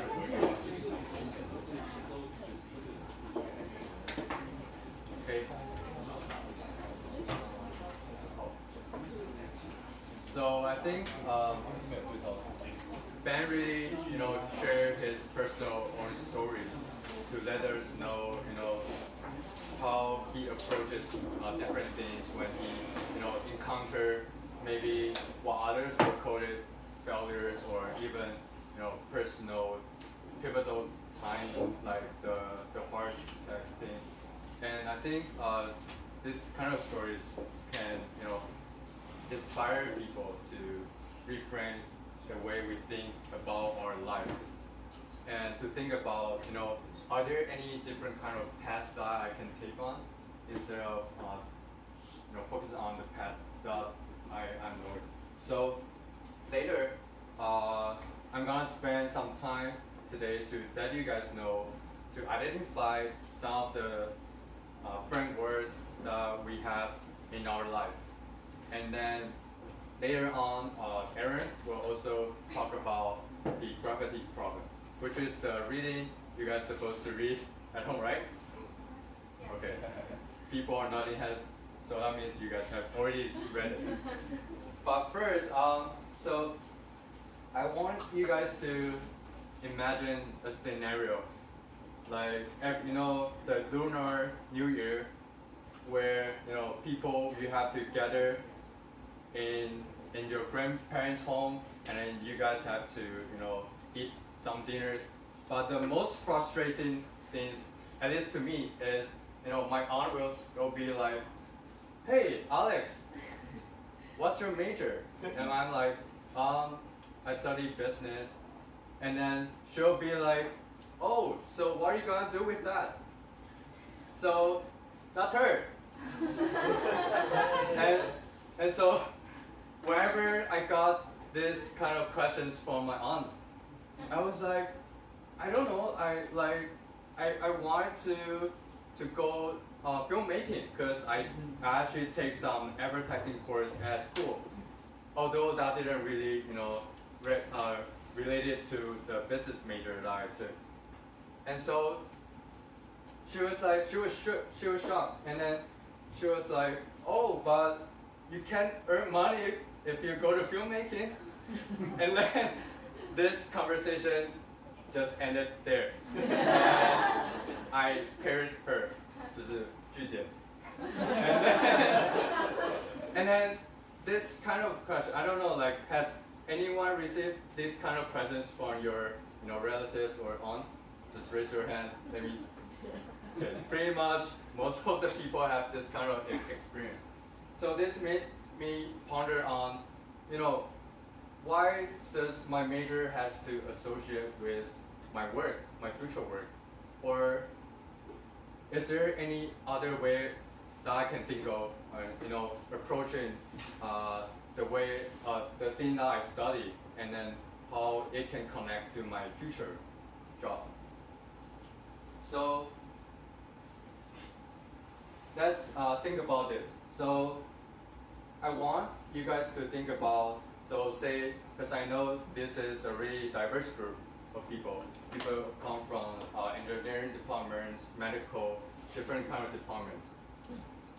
I want you guys, has anyone has any listed majors here? Can you raise your hand to be representative? So who are from finance or even business side? Who are from finance? Okay. Can you tell everyone that what most people do after graduation? I'm from the Department of Accountancy, so Okay. I'll be an accountant. Accountant. So accounting major with accountants, and because there's no one from finance, but I would say, finance people will be analysts. Okay. So psychology. I think you're from. Yes. People always asking me, will you be the psychology doctor? Psychologist Actually, or the doctor? psychologist. Psychologist, right? Or therapist. Okay, that's what I thought. Psychologist. Anyone from computer science program here? Anyone? No? Or anyone know who were from, like most people graduate will do? A lot of people graduate from here, they will maybe do like a software engineer or maybe Software engineer. Okay, that's what I thought too. Or management. We're from this one. I think it's easy. Everyone can guess. I won't make everyone guess. Manager. We're from medicine. I know there's a. You guys, you both share your answers. Doctors. Therapist. Oh, therapist. I didn't think you can be a therapist, but yeah, doctor, pretty much the same. I wanted to point out, I want to, map this kind of path out because this is exactly how the school tells us that, there's a kind of like a defined path you can, follow, or the framework I just talked about, the framework that, it's easy to follow this kind of path. If you take this kind of program, most of the people will end up with these kind of jobs. And so what I call this is the outbound thinking. So, you always think about how you started from college programs, and then what you're gonna do after your college program pretty much will be similar to the program you studied. But I want to also point out that, hey, you can always think from the other side. So this is inbound thinking. What inbound thinking means is that we don't start to, talk about from the programs, but actually from the job. So hey, if you are the big data analyst, you don't necessarily have to graduate from, say, a computer science program, because actually one of my friends who is the big data analyst, he also know a bit about marketing, or he was actually a graduate from business management programs. So in the real world, it doesn't really goes like this. Like your job doesn't really match with your programs. So same with other kind of jobs. So like the health coach, you don't really have to graduate from either program, but you can always become a health coach. And I think some even extreme cases, but I won't say extreme now because my friend actually he likes to be fit, and he goes on training, and also he is a personal trainer now, and he actually graduated from management program from my school. So this is a huge leap to other kind of different paths, and you don't really need that kind of programs to be one of them. And same with other social media strategies, nutritionist. This one is very tricky because actually some of the jobs also require you to have prior kind of related programs or backgrounds or experience to have those kind of jobs. So I'm not saying that this kind of you don't really need to have any prior backgrounds to become the job. So don't tell me that you applied to that job you wanted to do, but you didn't, or you get rejection because you don't have because you don't have related job. So same with front end web designer. So I wanted to take a step back now and to focus on this. So what I'm talking about here is the major and the career linkage. So we can see that some of the major careers are tightly linked and some are loosely linked. But most importantly, most of the time we don't think like that, or at least that's how we process the information from our parents, from the schools, from others talking about to share. But in reality, people don't really will say, if you have this kind of job, you must have attend this kind of programs in college. So let's play some games. I know you guys like games. Okay, let's make a guess. So I know maybe some of you guys recognize them, but some of you don't. But can anyone tell me what's their major in college? So first one, how? Economic. Yes. And Oh, you want? electrical engineering. Electrical. Yeah. And so Whoa. 大学对。Anthropology. Anthropology. Damn. you really know this. I thought that most I thought no one can really answer the last one. Yeah. Oh really? Does anyone others know their majors? Okay. Good. Okay. Second round. Okay. 弟妹, Xiao S, Dian. Okay, so first one. Can anyone guess D-May's major in college? I heard some English? Okay. Yes.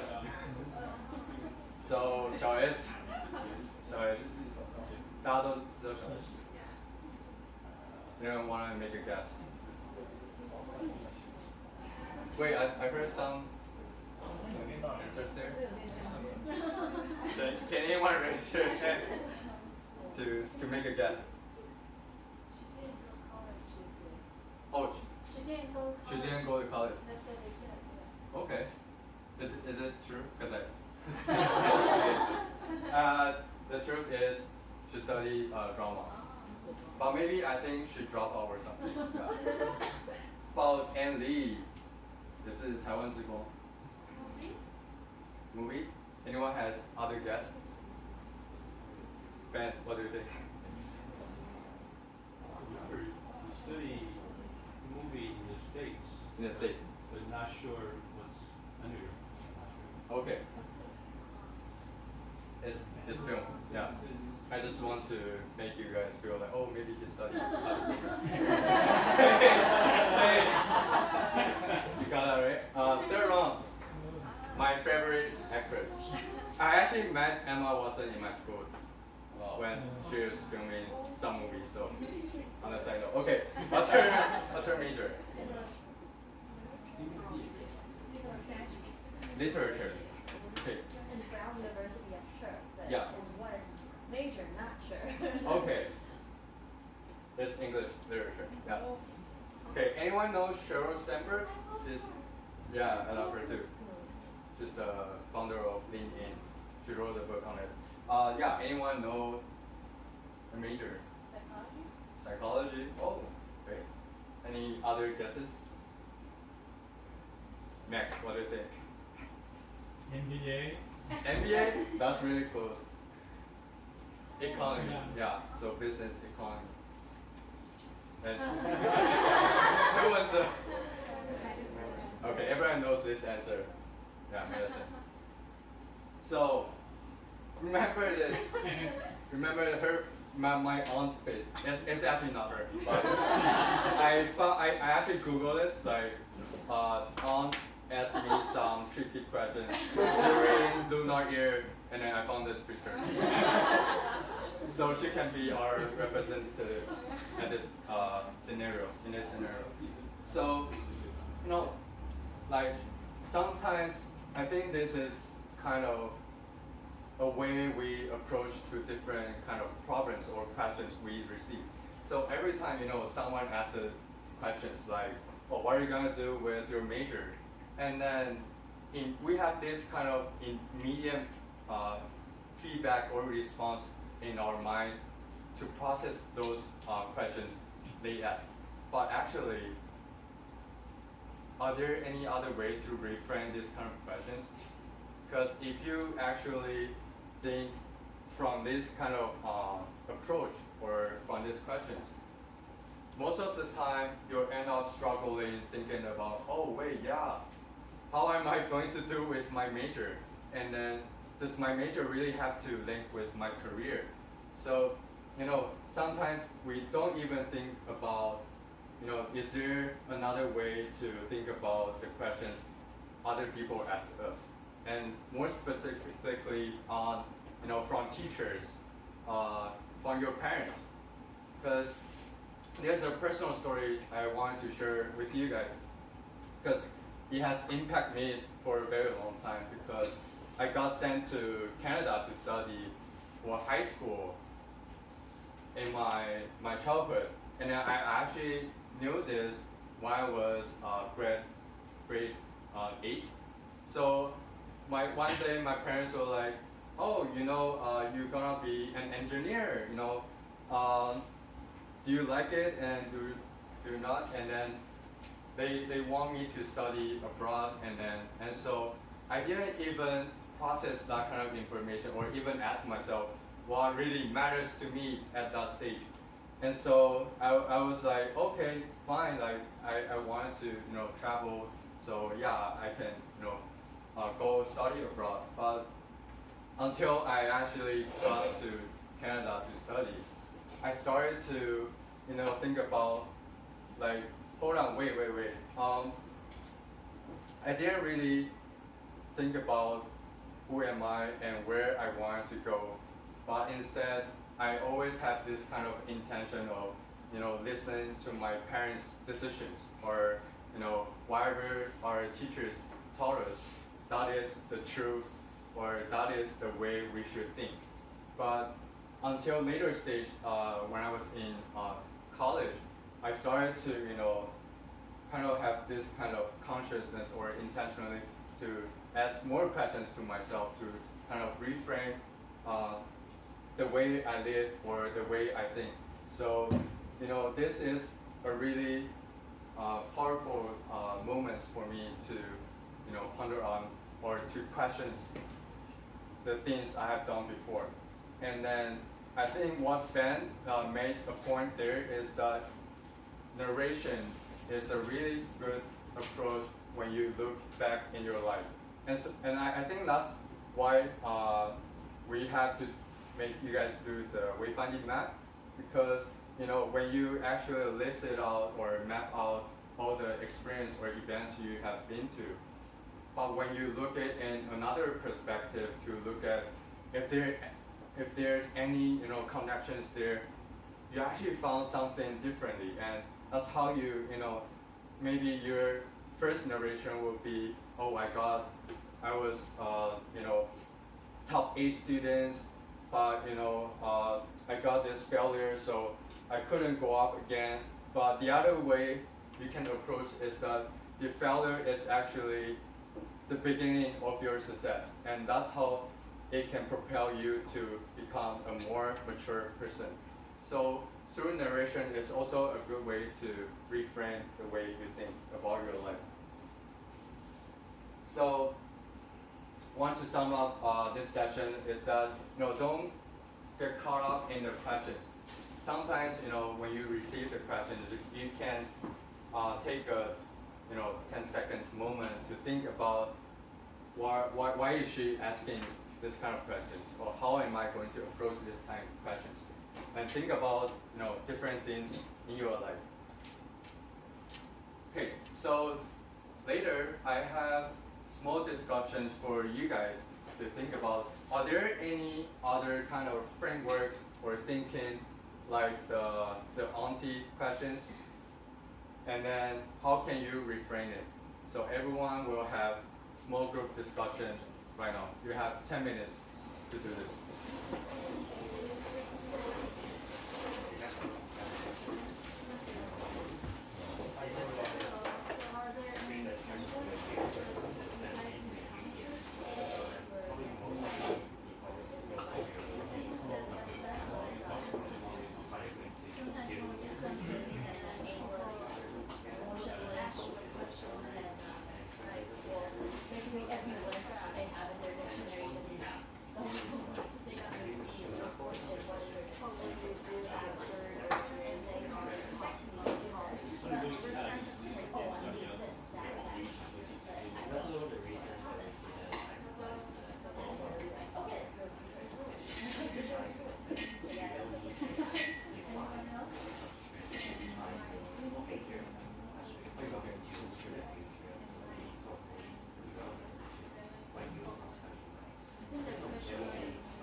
but I chose to join a club. And like,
在你们的角度传会会三个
2 minutes left.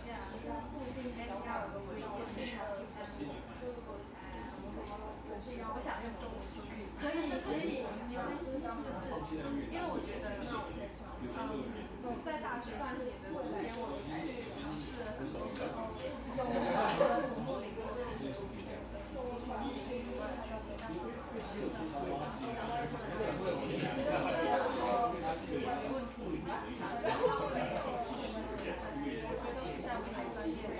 可能一直在研究数学，研究理算经验。所以我现在。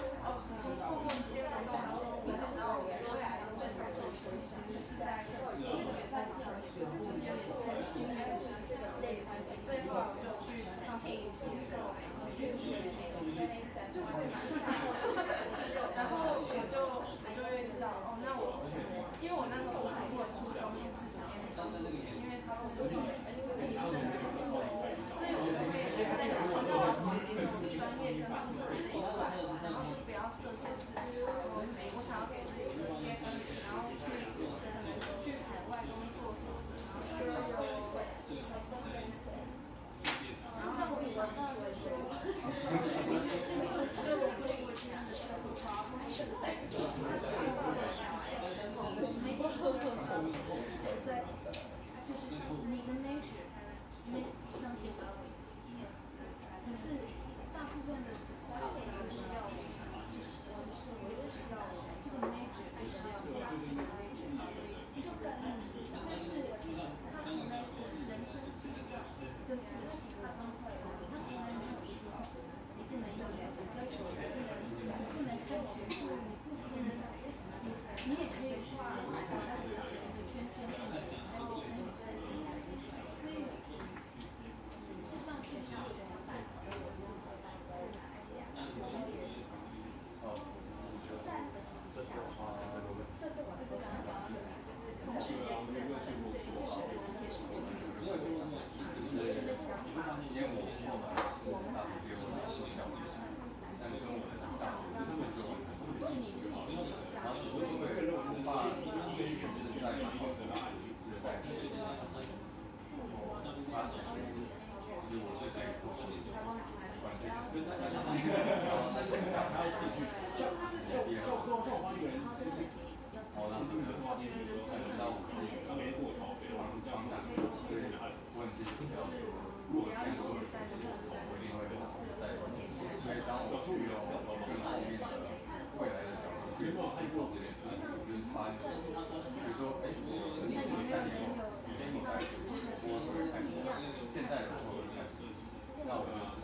Okay, time's up.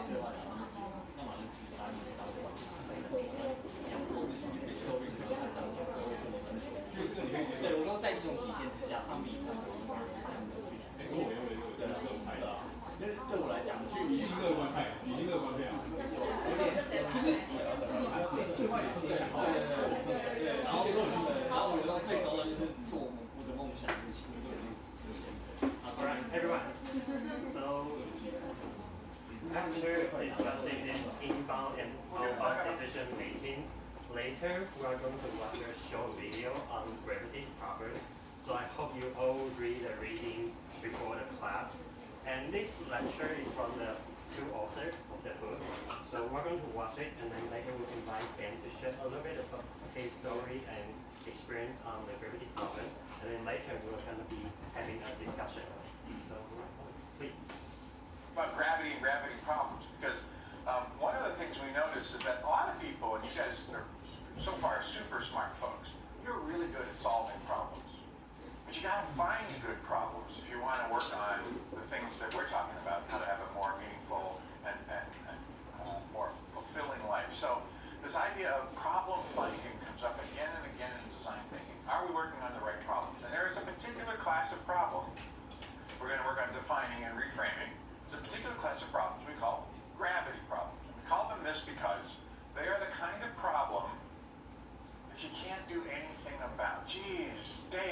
you're a bicyclist, right? Yeah, And I'm a cyclist. I noticed that as you're biking, as you get, I don't know, maybe it's older or something, but it seems like you're going slower and I am slower. going slower. I notice I'm going up a hill slower than I'm used to. I look down. I'm actually in even a lower gear than I used to be. It's very disappointing. I figured out what's going on. It's this gravity stuff. Yeah, it's holding. So gravity is not working for me at all, and I really have a problem with gravity. Can you help me? My answer is no. I can't help it. Gravity is not something that is actionable. He can get a lighter bike, he can get more gears, he can work on. You have this problem. That's right, yeah. But he cannot change the fundamental fact that gravity exists. And there's a lot of gravity in problems in our lives. They sort of show up like this and they sound like this. Gee, when I started out, this was a little startup, but now the company's getting so big and it's really hard to get to the top anymore because it's so crowded.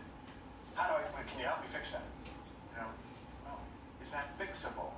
Hey, I'm really this is that dysfunctional. I'm 3 years behind where I should be. I should be ahead of where I am right now. How do I catch up?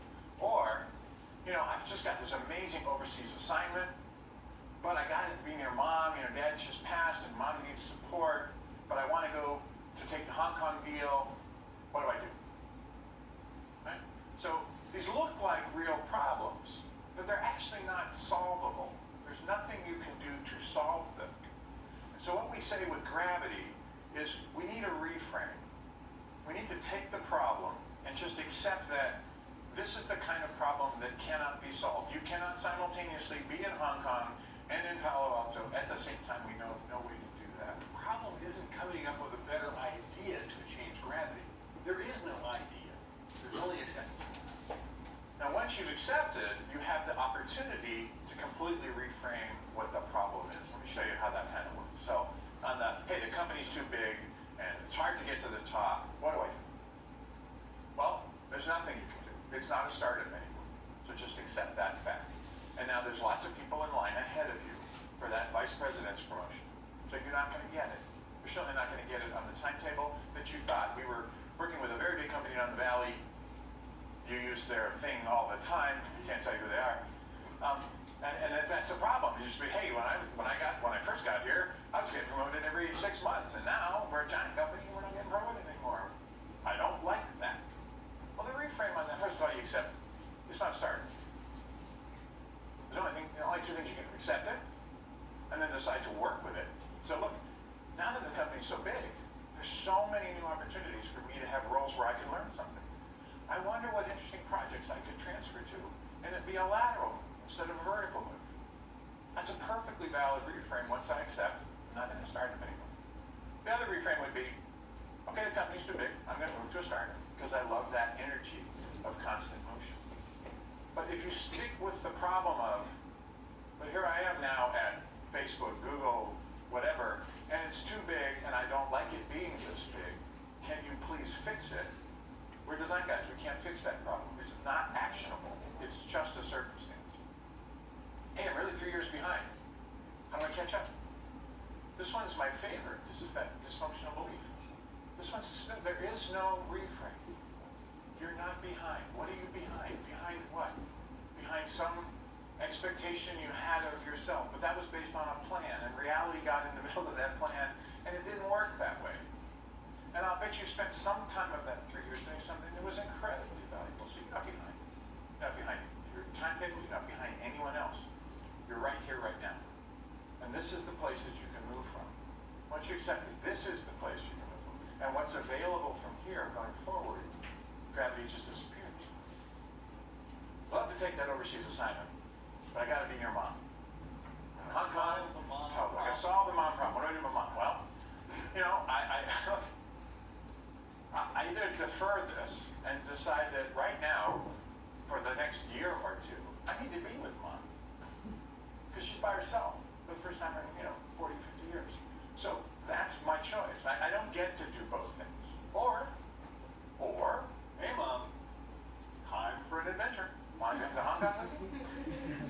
We'll see how that goes. One way or the other, I'm not dumping mom, okay? She's either, we're doing mom here, we're doing mom there. Make a real choice. But I'm not solving mom. It's truly a radical acceptance, right? That the situation I am in right now is the only situation available to me. There's nothing I can do about it. I can't change the situation. It's not a problem to be solved. It's just the way things are. Once I sort of accept the things you cannot change philosophy, once I'm there, then I'm free to reframe the problem and create some new space for me. Maybe mom comes with me. Maybe I just don't take the promotion. What's the big deal? Maybe I just decide I'm not behind. I am exactly where I should be right now. And by changing the way I frame this problem, it moves out of gravity into acceptance, and from acceptance to something I can do something about. So obviously, we would like you to try this. You all have a little gravity worksheet. So previously in Ben's sharing, he mentioned that like when he graduated from Stanford, there was a budget cut by the national defense in the U.S. government, and also that's a gravity problem. And also he mentioned that when he tried to apply to defer Harvard rejected deferral, so that's also a kind of gravity problem. And also he mentioned that when he worked really, really hard at his startup, like he had a hard problem, and that's something that he cannot solve or he cannot change. That is also a kind of gravity problem. So maybe we can now invite Ben to share a little bit of his take on how he reframed those problems.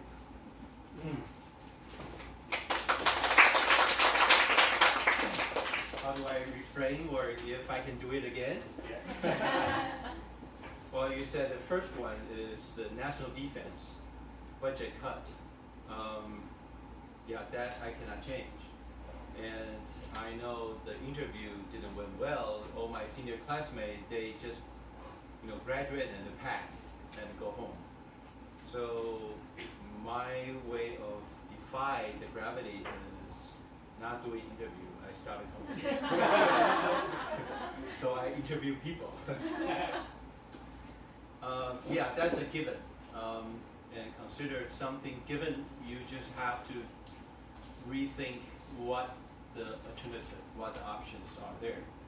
And the second one you said is the Harvard decline. Yeah, I reframed it by putting a frame on the decline letter. I can hang it in my office.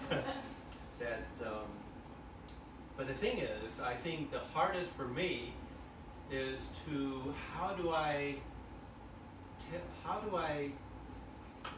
could I tell the people who wrote a fantastic reference letter to Harvard. I have a very respected architect who I did the internship in this architecture firm, and he just did a fantastic letter. And after my decision, how do I tell him? It's a tough one.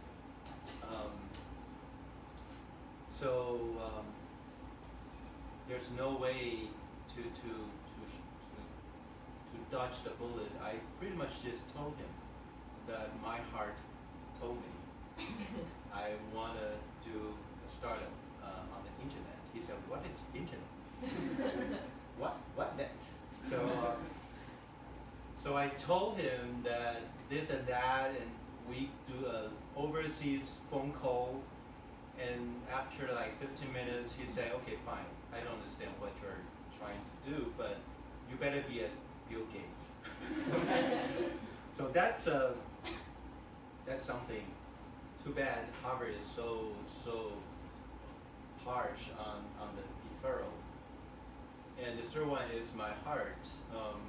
I think if I looking back, when I was doing the business in China, one of the key reasons that really made me heart become a problem is too much drink on the liquor. It's one of the gravity I cannot move. Is in China, it's part of doing a business. At least when I was there, that was year 2002, so that's 15 years ago. So if I can do it again, I will hire some, bastard who can do a lot of drink and become the sales force. And unfortunately, later I was young. I didn't know my capacity, so I just put myself into the front line and drink. And it turns out I have pretty good wine capacity. terms of but my heart didn't work well. So so I think that's a good thing to know, that where my bottom line is, where there's something, the factor I have to live with. So I think gravity is something you cannot move. There are so many things if you think about it. There are so many things it's given. But sometimes it takes some time to realize that's a given. Sometimes given is a good thing. Like gravity, sometimes it's a plus. Like, have you ever think about when you wash your hands, where the water come from? The faucet, 自来水, is from gravity. Without gravity, you don't get to have a faucet. And so sometimes you can take advantage of the gravity, just taking as a given and putting the solution. So it's a challenge for your being creative. But identify, like when we do an equation, I'm a technical person, so when we do equation, usually the first few sentences is given condition, right? If you can clearly define your given condition, and the second one is assumption, because there's a lot of assumption that you don't quite sure. You just have to assume, right? And then follow on, there's some solution. When it doesn't work, you can come back to the exam. Probably is your assumption something wrong, and probably some given, you miss some of the given factor. So that's pretty much that I can share. Or if you have any question about the gravity. If you have any question, you can also raise your hand. Yeah.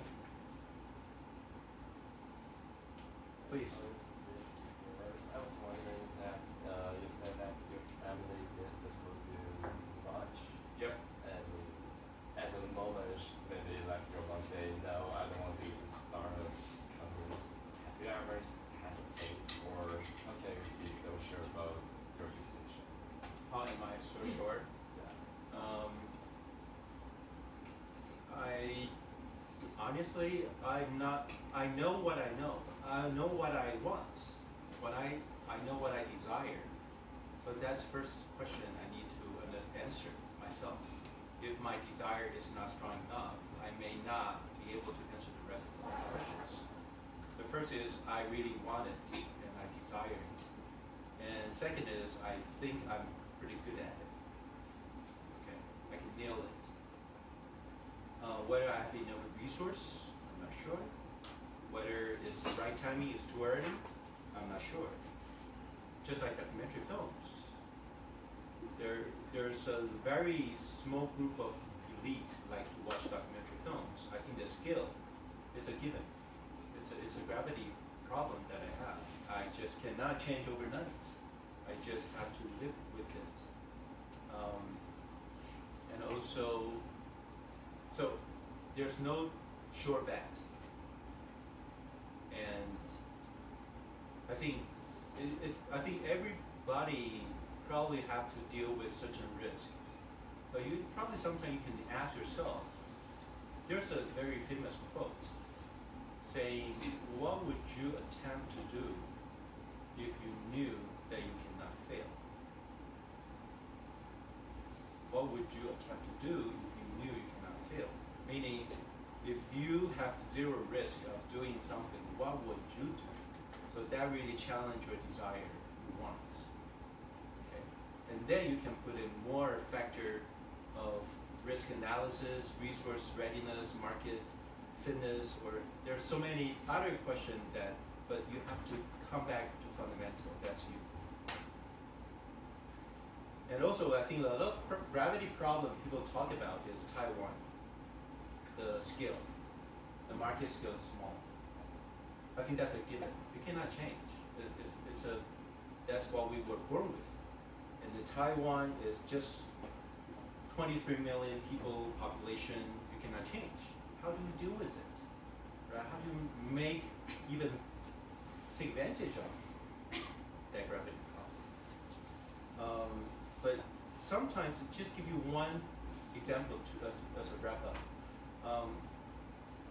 Some of my friends doing Taiwan, some so-called culture industry business, 文创. Taiwan has a very special soil. We have Taiwan, we have Chinese, we have Japan, we have US ingredients all together in our soil. So when we were breathed and grow out of this land, the things we produce have a very different touch. And that touch sometimes can be export to a bigger market. And that's why Taiwan singer, the music, becomes so popular to China, to Southeast Asia. That's something that we have to cherish. But if you're talking about the market scale, you just have to think probably even bigger scope to address the gravity problem. And usually when I mentor some of the startup, I will ask them a question saying, if you are doing something you want to address China market, ask yourself, where is your home market? Usually we consider Taiwan as our home. But when you talk about home market, that's different, the question. When year 2002, I was in Beijing, there are so many Taiwan game companies in China doing so good, like 石器时代, there are so many good online game companies in China, almost dominant, 包括橘子, dominant in the market. But where now? They're not there. They're all coming back to Taiwan. The issue is, if you want to go to China as a big market, you have to you have to reframe your home market concept. If you consider Taiwan is your home market, I'm sorry, Taiwan probably will consume at least 5 to 8 years to really conclude the competition. But the rest of the market is already game over. So the CEO or the founder, they need to put themselves into so-called home market to really address the home market as a home market.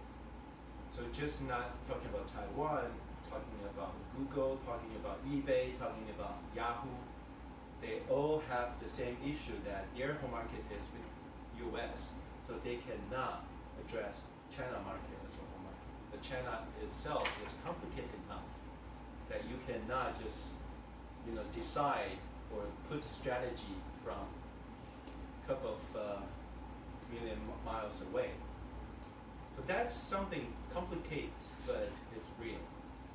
So when you grow up from Taiwan, you live and breathe very special air in Taiwan. But when you talk about the market, ask yourself, where's your home market?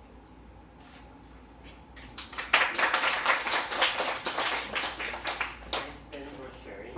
And now it's your guys' turn. So now we're going to have like 5 minutes. So you can write down on post-it notes that if you have any gravity problem you are facing now at this stage, like maybe in terms of like in the future, what you want to do in the future, if there's a gravity problem you have, please spend around 5 minutes and write it down, and later we can discuss and share in a group. Okay, so I'll give the time to the facilitator in each group.